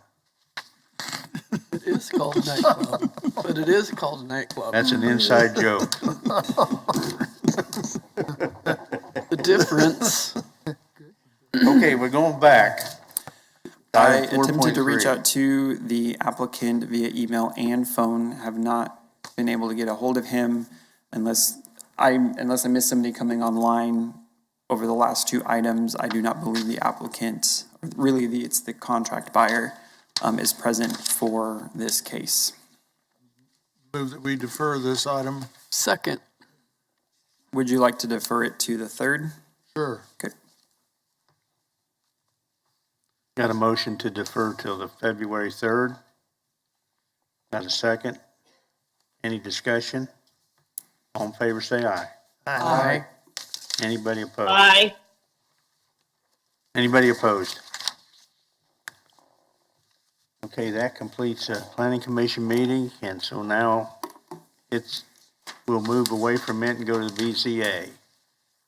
First item on it's approve the minutes of December 16th. I move for approval of the minutes. Second. Second. Got a motion to approve. Mr. Chairman, Mr. I'll have to Hartman, abstain. second by Mr. Green. I'll have to abstain, Mr. Chairman. Mr. McKay will have to abstain. I thought it was Blick and Florence. 16th. Okay. Okay, so. So do you have all the ones that are not here, or were they not there? Yeah, Vic and Florence. Unless I lost track of time, which I could very easily have done. Am I abstaining? We have, No, not on this one. in the minutes. You're good on this one. In the minutes. Thank you.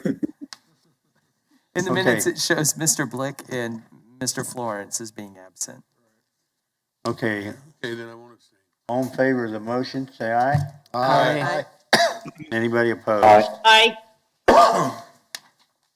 The next item is BZA 2021-00072. Do we need to hear this, or just see if anybody wants? I guess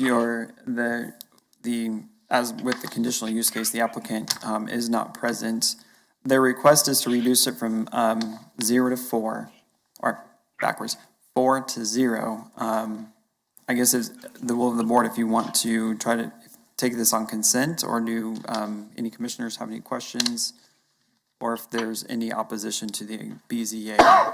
If I may, sir, in order to help you, in the staff analysis, Philip, did we find that all 5 conditions were met?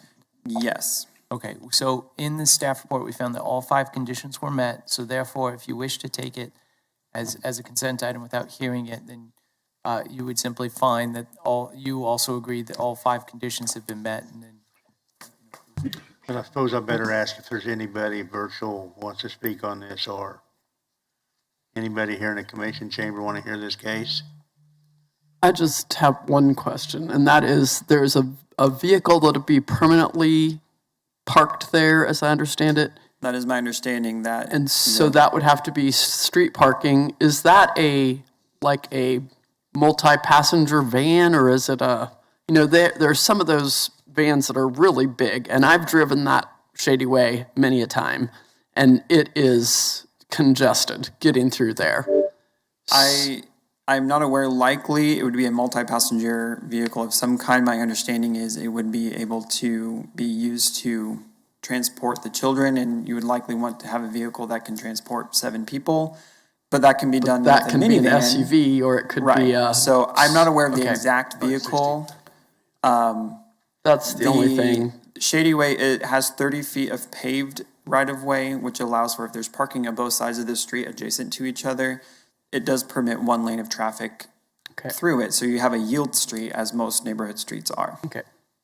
And I'm sure school buses travel down it.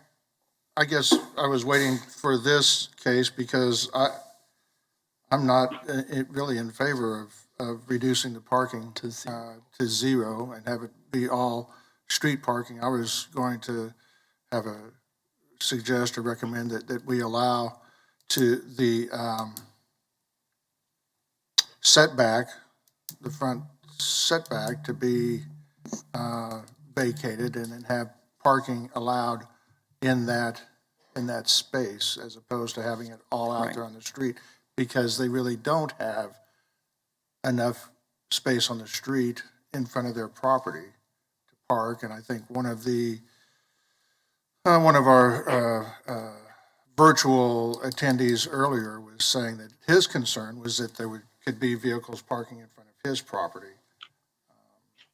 So I think we need to defer to Jeff Van Zant about it, on whether or not the board can, as an approval, the request was for a parking reduction. You would have the ability to say, no, we want to require a parking reduction down to 1, as opposed to 0. That would be within the purview of this request. The possible legal issue here is a separate request to allow parking within a setback. Is that within the purview of this decision? It's one thing to, reduce the parking requirement, but can you also then approve the parking to be allowed in the setback when that was not an advertised part of this request? So if Jeff Van Zant is online and would like to provide opinion on that, because technically that would be a separate variance, and I don't know if that can be. Could you put the site plan back up?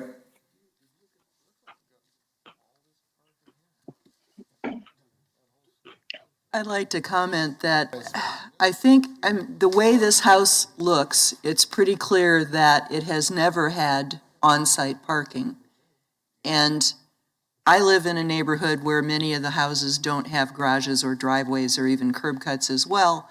And it's not the end of the world to have people park on the street. In fact, it's a very, efficient use of public paving to not have every single lot have to have off-street parking. I think this is entirely doable. You say Shady Brook is very congested, but it seems to me to be plenty wide enough to allow parking and through traffic. And I believe this thing was built in the 40s. 42. So, I mean, it's been 80-some years, never had parking in it. That is saying it's kind of unusual today when I was going through it with staff. I don't know if there's an aerial that shows a driveway that's not a driveway that goes clear back to somebody else's property. Yeah. And they're basically crossing this lot, so they're really using this lot. And I could easily see where they could use their backyard for parking if they had to, so. They'd have to get permission from the property to the south, or Right. to the west to access parking. Apparently somebody's got it. Well, Or maybe. not. Well, that's what prompted my question about screening between SF 5 and TF 3 was because if they had to put screening up, then that would essentially shut off that drive that they're using back there. But it's if the majority of the commission is okay with the street parking, I'm fine with it too. Okay, do we I have a actually think motion? it would be, One sorry. thing we got to keep in mind is Shady Brook, whenever you have an event at Wichita State, that place is extremely congested and parking is everywhere. A lot different. Okay, what's the pleasure of the board on this case? I think we've kind of hashed it out. Oh, Scott, you got something? Yes, sir. Have we asked for public comment? I just want to make sure that there's an opportunity for public comment or and we've double checked. Is there anybody virtual want to speak on this item? Anybody virtual? Okay, what's the pleasure of the board? I would move to approve with the note that the 5 conditions have been met. Got a motion to approve? Second? Second. Second by Mr. Hartman. Any discussion? All in favor, say aye. Aye. Anybody opposed? Okay, the next BZA case is the BZA 2021-00073.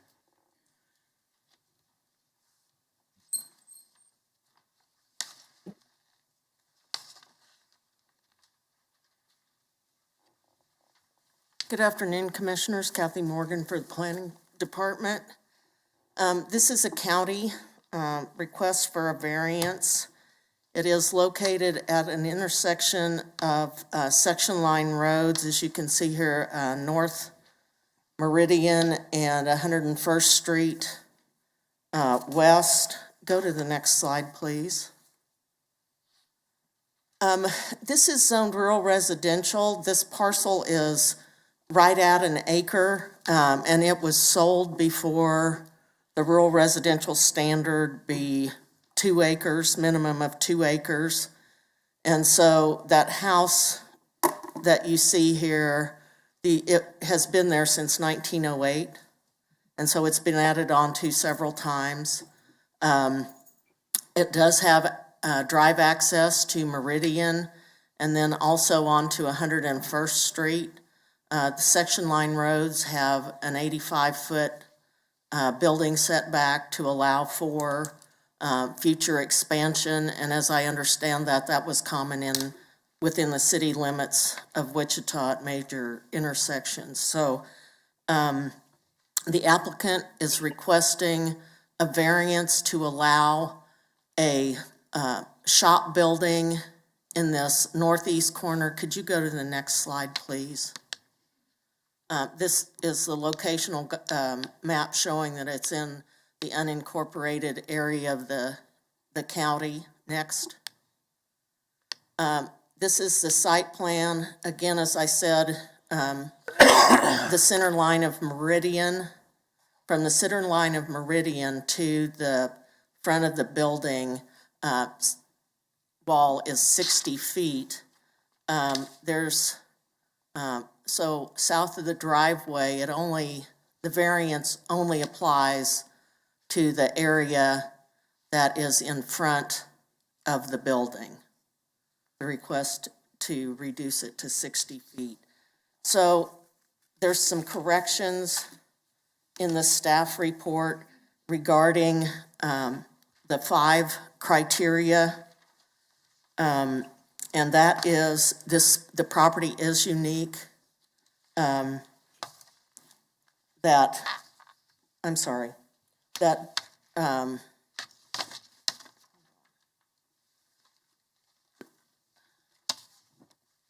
The location of this is a hardship created by the property, not the property owner, because there's a lateral field behind that can't be built over. There is the building is located on a parcel that's less than 2 acres. The applicant did make an effort to contact the surrounding property owner to purchase enough additional land so that the building would not be located in the front setback. The location of this new building is not atypical for section line roads. The Planning Commission has approved these kind of setbacks, reducing the 85 feet in the past. And as I said, it would only apply to that area immediately in front of the building. The hardship that, and I mentioned previously that the applicant has made an effort to purchase additional land. However, under Kansas case law, in order to constitute an unnecessary hardship, the use restriction viewing the property and setting of its environment must be so unreasonable as to constitute an arbitrary and capricious interference with private property rights, or there must be convincing proof that it is impossible to use the property for a conforming purpose, or there must be factors to show that the zoning code restriction would in effect deprive the property owner of his or her property without compensation. We do not, this is one of the conditions that staff finds that this does not meet the criteria. The consideration for public interest is staff has, in discussing with county council and county public works, staff finds that because of the location of the building and that the variance is only applied to the 40 feet, front 40 feet of the building extending into the right-of-way, that this does meet the spirit and intent of the last criteria, number 5. So should the board, so we're recommending denial or finding that this application does not meet the 5 criteria. However, should the commission determine that all 5 conditions necessary to the granting of the variance can be found to exist, then that would include the front setback reduction shall only apply to the location of the new structure as shown on the site plan. A survey drawing with a scaled plan with all easements for utilities and structures shall be submitted by the applicant before the variance is considered to be final, and that the applicant will obtain all the proper building permits and inspections, and modifications must comply with all state, county, and any other applicable standards. So if you would, Ty Ben, go to the photos, please. This is looking west at the front of the house. This was a long house, so I have several photos showing the front of this house. 101st Street is to the left of the picture. This is the drive access onto Meridian. Next, please. This is looking from the gravel road, 101st Street, back northwest at the house, and you can see they have their sign posted. Next.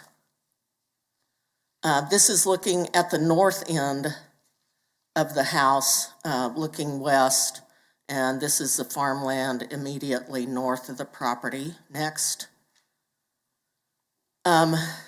This is looking from on site from in front of the house back toward,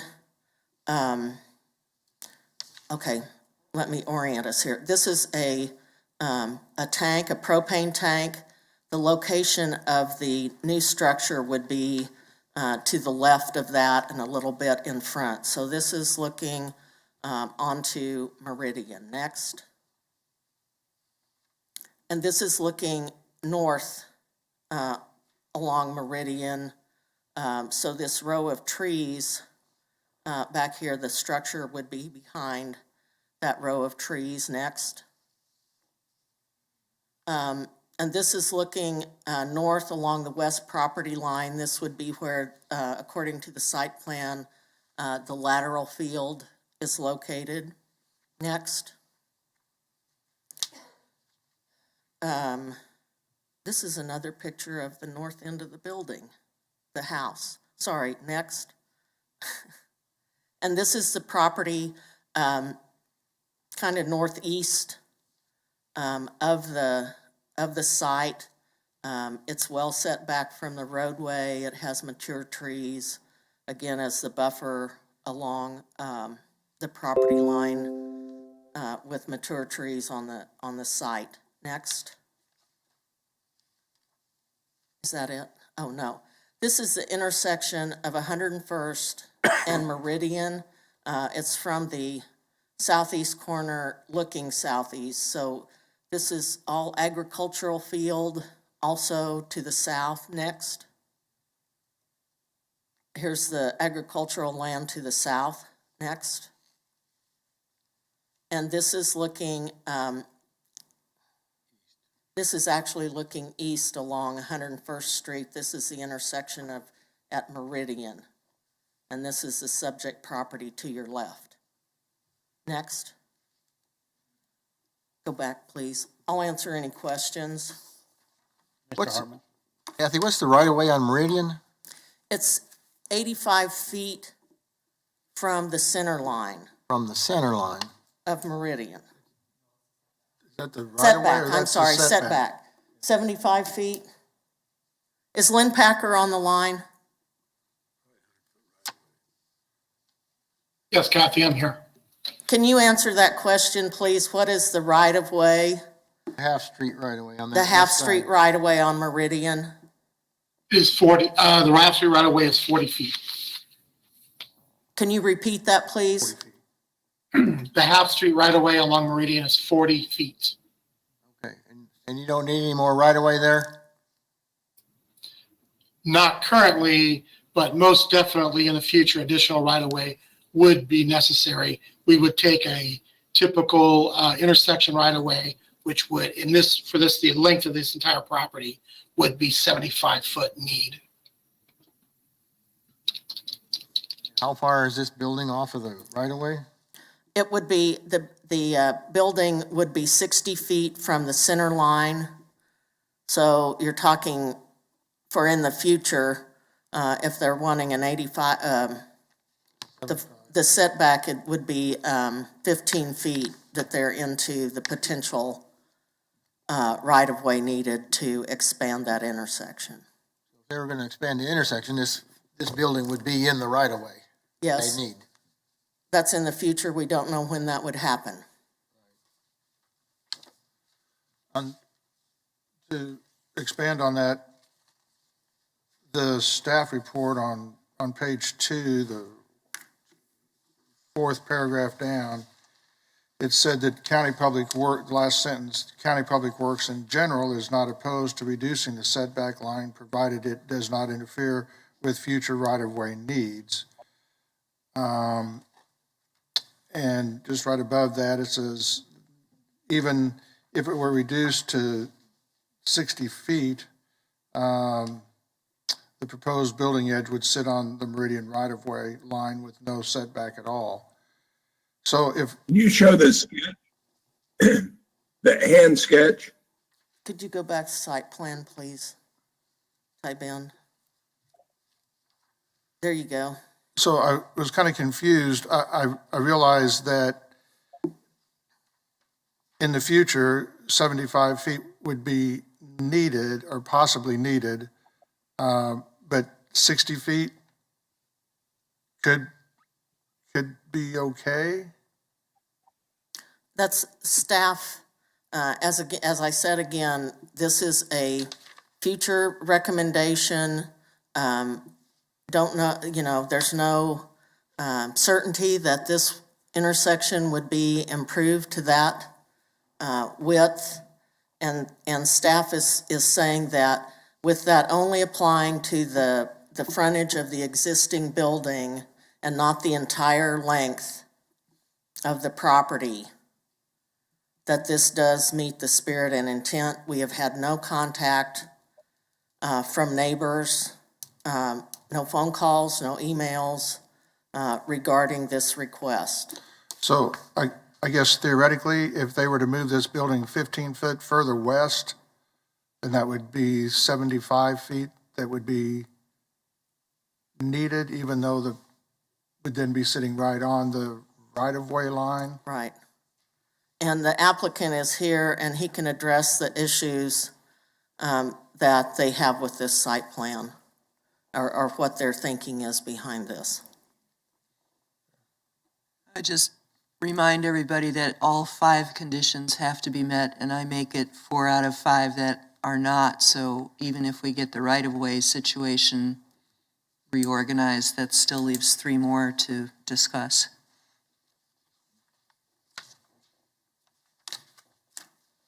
Any other questions of Kathy?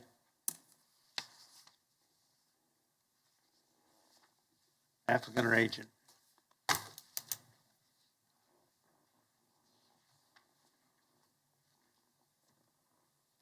Your name and address, please. You got 10 Good afternoon.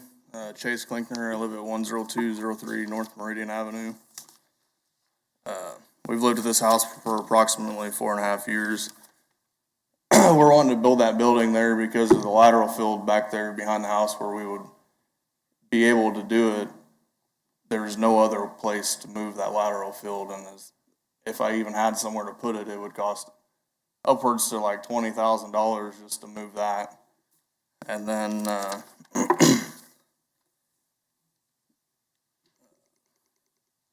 then this property here, it's also about 4 miles south of the county line.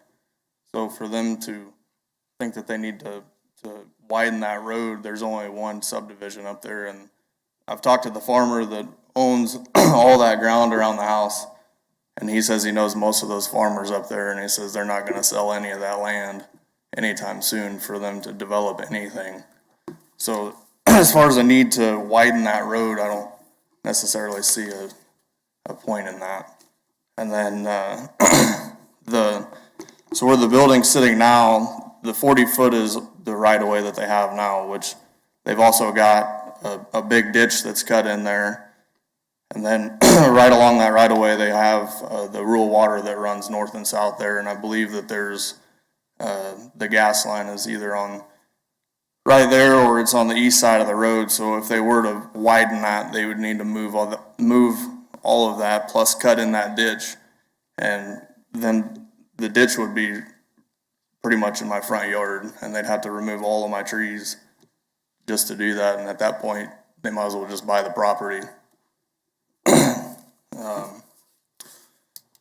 And then also I've talked to, like I said, I've spoke with the farmer that owns all that ground, and he has absolutely no issues with me building that there. And then the property owner to the east of me there, he's come over and talked to me, and he's wanting to build a building as well, and he has no issues. And then as far as the public interest, if it would adversely affect the public, honestly, the building's not going to obstruct any view for drivers at that intersection if they were to widen it. My trees are cut about 10 or probably, I don't know, 8 foot, 10 foot up so they can see the intersection. It's not blocking anything. It's far enough back that if you're approaching from the north side, you can see the 101st Street going west, you can see going east. I mean, there's nothing that would obstruct your views there. And then as far as the hardship goes, I think having to spend another $20-some thousand just to move the lateral fields, I think is pretty substantial. And especially since there's nowhere else to put it.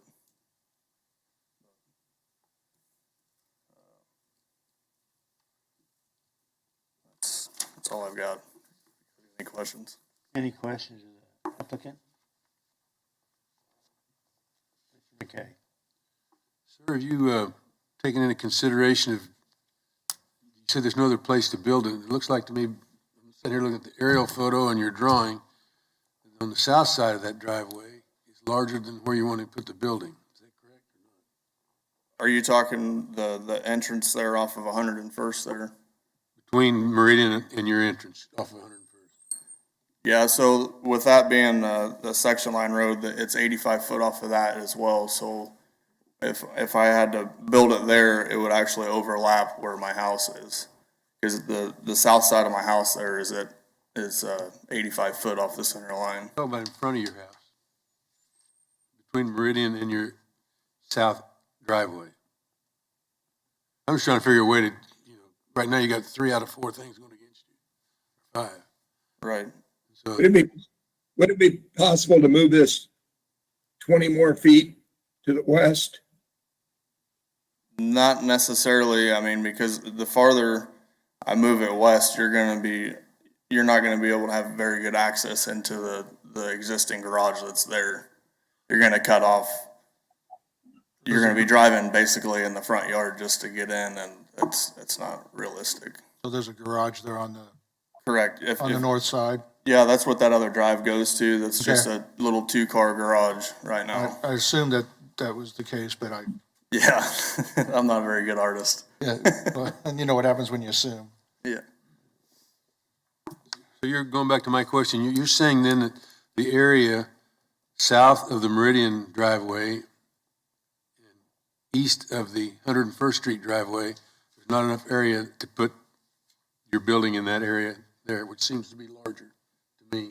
Correct, but you're going to run into the same issue with the setback there at 85 feet. And I think moving it to that spot, you're going to have more of an obstruction to the public's view to that intersection there. That's why I decided that it'd be best to move it back on the north side there. If you go to the pictures where it shows the propane tank, it'll kind of give you a little bit better of an idea of where the building is actually going to be. I'm very familiar with this area, and 101st Street's going west from Meridian. It's not used that much. Correct. Meridian going north and south, you said there'd probably be no reason for future widening of Meridian, but the new high school is within 3/4 of a mile south of there. Correct, but a lot of that, And so that that in property itself, up there is, they've had to have paved 93rd Street, widen some of the streets just simply because of the high school. High school keeps to grow. right. And within the last year, they just came in and repaved that road. I mean, and as far as them expanding up there, a lot of that ground up there is a floodplain. So, I mean, the only residence right now is what is there now. That's the majority of your traffic is just for 30 or 40 houses that's. 101st Street is your major coming over to Meridian to get into Valley Center, off of Broadway and off of 135. Right. 101st Street is. So Meridian's does the same thing from Sedgwick going south into Valley Center. That's the only reason why I was making a comment about moving it to the south side of your property instead of the north side of your property, because I still think you got more space on the south side of your building than you do on the north side of your driveway. That's my personal opinion. Any other questions? Applicant? Go back to the site plan. Would you type in? Okay, so if he moved it south of this driveway access to McLean, he would have 85 feet along the east side and on the south side of his property that he would have to deal with the setback, whereas his proposed location is he only has that one setback line to deal with. So if it went south of the drive, the south line of the building would have to line up with the south side of the house, because that's at the setback. Correct. It'd be 85 feet off of 101st Street. Which wouldn't leave much room between there and the drive to build something. Plus the 85 feet off of Meridian. So, how far west from your proposed location, how far west could you theoretically move that building and not have it conflict with your garage, your two-car garage? Realistically, I mean, this is honestly, I might be able to move it like a foot or two west. Okay. I was trying to get 15, 20 feet. Yeah. To see if that could work, because that way then we wouldn't be that far away from the 85 foot that we're trying to deal with right now. It'd be nice to see this in scale. Yeah, I kind of agree with you, Joe. It's you said it yourself. Your drawing's a little less than it could be desired. If you could have a scaled drawing that could actually show the true dimensions. Right. I think that would be helpful, and I think that's where Joe's going on that. Yes. If we look at the overhead view. The aerial? Of the property. That one. So essentially, if you look at the west side of that propane tank, it's going to be approximately 3 foot to the west of that would be the corner of the building. And then if you run 40 foot north, that's where the other corner of the building is going to be. If you just look like how the driveway comes around like this, it'll just go straight north there. Yeah, I think the mouse is close to where the propane. Yes. Yeah, that's that's what I was thinking. That. Yes, that's the propane tank. So yeah. It'll be right in there. Uh-huh. And then to approximately in this general facility. What is where the cursor is right now? Directly to the left, there's something with a white top. I was just going to ask the same is thing. That like a trailer? That's what. That's a camper. Yes. Okay. But that doesn't fit in the garage anyway. No. Right. So really what you bump into is the camper parking spot, not the garage? In other words... You reoriented the building sideways. Could you slide it farther and put it sort of north of the garage entrance area where your camper is now? Like if I were to turn the whole building sideways, I think that it would run into the part of it here. And then back in here is also drainage for the property there. Does your your drainage field in the back go all the way from property line to property line pretty much, or is there any room on either end where you might? No, it basically goes all the way. And then you'd run into the setback off of 101st here, because it ends approximately right here, the lateral fields. Because I have thought about putting it here until I figured out that that's how far back it goes. Any other questions? I would, this Joe, I would tend to deny unless you can come back with a drawing that proves to me you couldn't move it back further.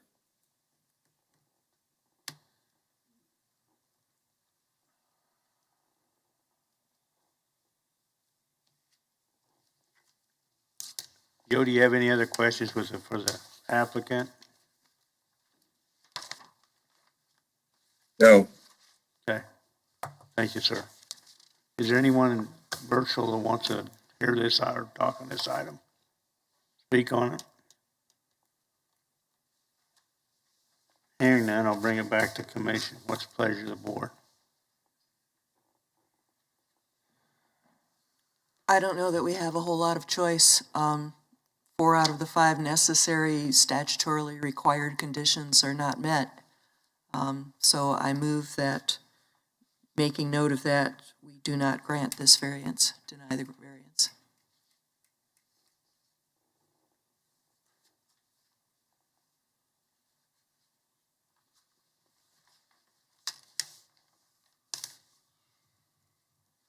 Do I have a second?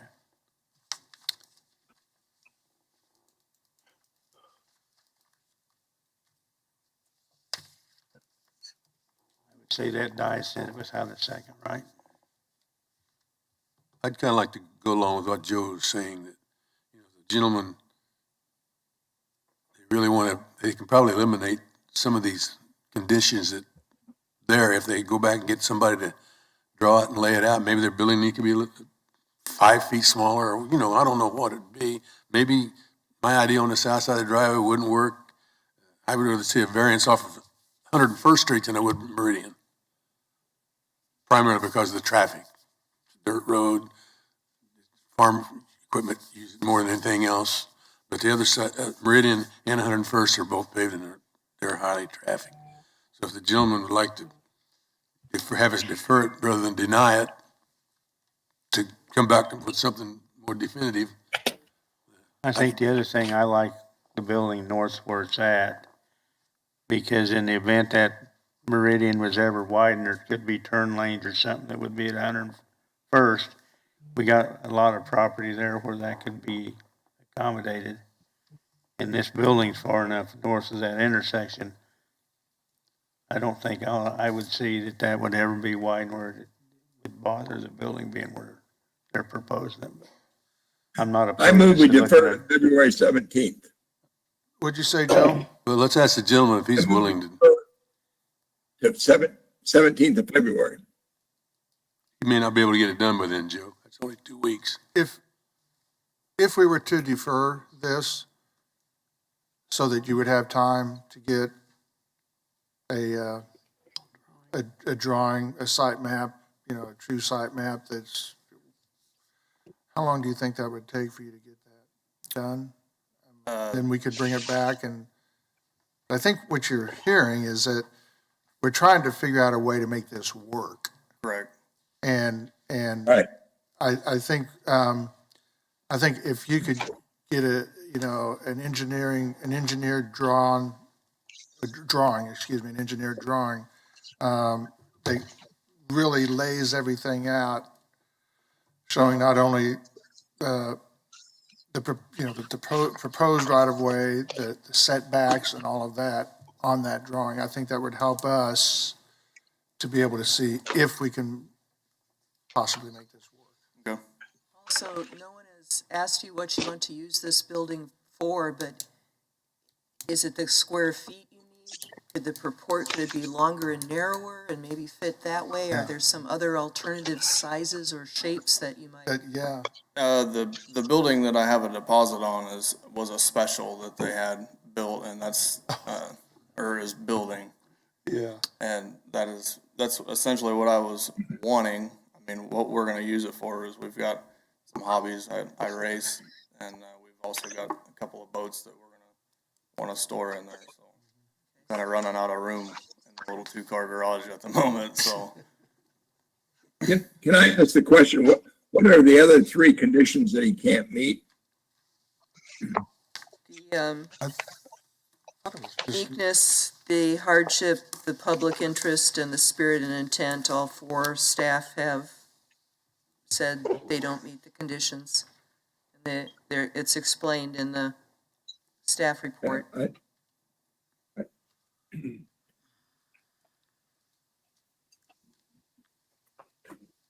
So we're looking for a deferral. Yeah. I'll make a motion that we defer it for, How long do you think it would take? Yeah, that was, well, theoretically, you'd get, 3 weeks won't be enough time probably to get what he needs to get done. But if he gets it done before that, then we can have a chance to look at it again. Scott, you got some input? No, I was just going to point out, I believe that Mr. Joe Johnson has made a motion to defer to the 17th. Oh, did he make the 17th? Okay, I didn't hear that. yeah. Yes. You think you could get it by the You can take 17th? Or I can try. I mean, can I get it honestly, deferred I again don't if he even has know to. where to begin with that, so. Would you rather for it to be the 17th and be shorter or a little bit longer and give you a little more time? The 17th would be fine. I can see what I fine. can do. Where do you even begin or with we getting can one go of those? we can go 14 days after that, which would be what, March, 3rd? Preferably the sooner the better, because he was he was wanting to start in March, so. That's fine. So Joe, you made a motion to defer to the 17th? Yes, sir. I'll, Who seconded you seconded it. it? John seconded it. Okay. Any discussion? All in favor, say aye. Aye. Aye. Sir, I just recommend to you to try to get your building to fit on so you don't have to go through all of the 4 or 5 the hardship stuff and all this stuff. In other words, you might have to have a building, instead of being a certain size, be a lot cheaper Yeah. in the long run for you to make it fit on your lot rather than your lot fit on the building. Where would you guys recommend putting this? I mean, Putting it? Yeah, as far as that goes. Well, that's what we're looking for. That's one reason why you really need to have some kind of a survey and a layout. If we could have a some sort. survey of that, of the property itself, and that way then we can dimension things on there a lot easier than what we have to work with. Okay. Where your picture is here, and you got your camper there on the north side of your house, you know, you go along the property line, if that camper wasn't sitting there, you might be able to work it out better that way. Who knows? I don't know. I'm just, Camper go we're in just the like I back say, of we're the just house. trying to help you get it done because we don't meet the criteria. Our hands are kind of tied. Over the lateral line. I appreciate it. All right, there's no additional business, is there? I lost Scott. Trying to conclude the business of this one. Done. I move we adjourn. Yeah, is there Yeah, anything one- else? One additional item, we've got a new commissioner that's been appointed, Susie Cunningham. That is correct, sir. And you're doing orientation next week, and then she'll probably be here at the following. Yes, sir. And I know that she was here for a while and did some observations. She's been online and has done some. She's still online and is observed the meeting.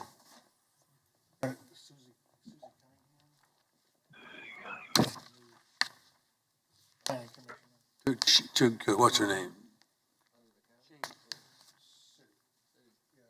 We had city elections.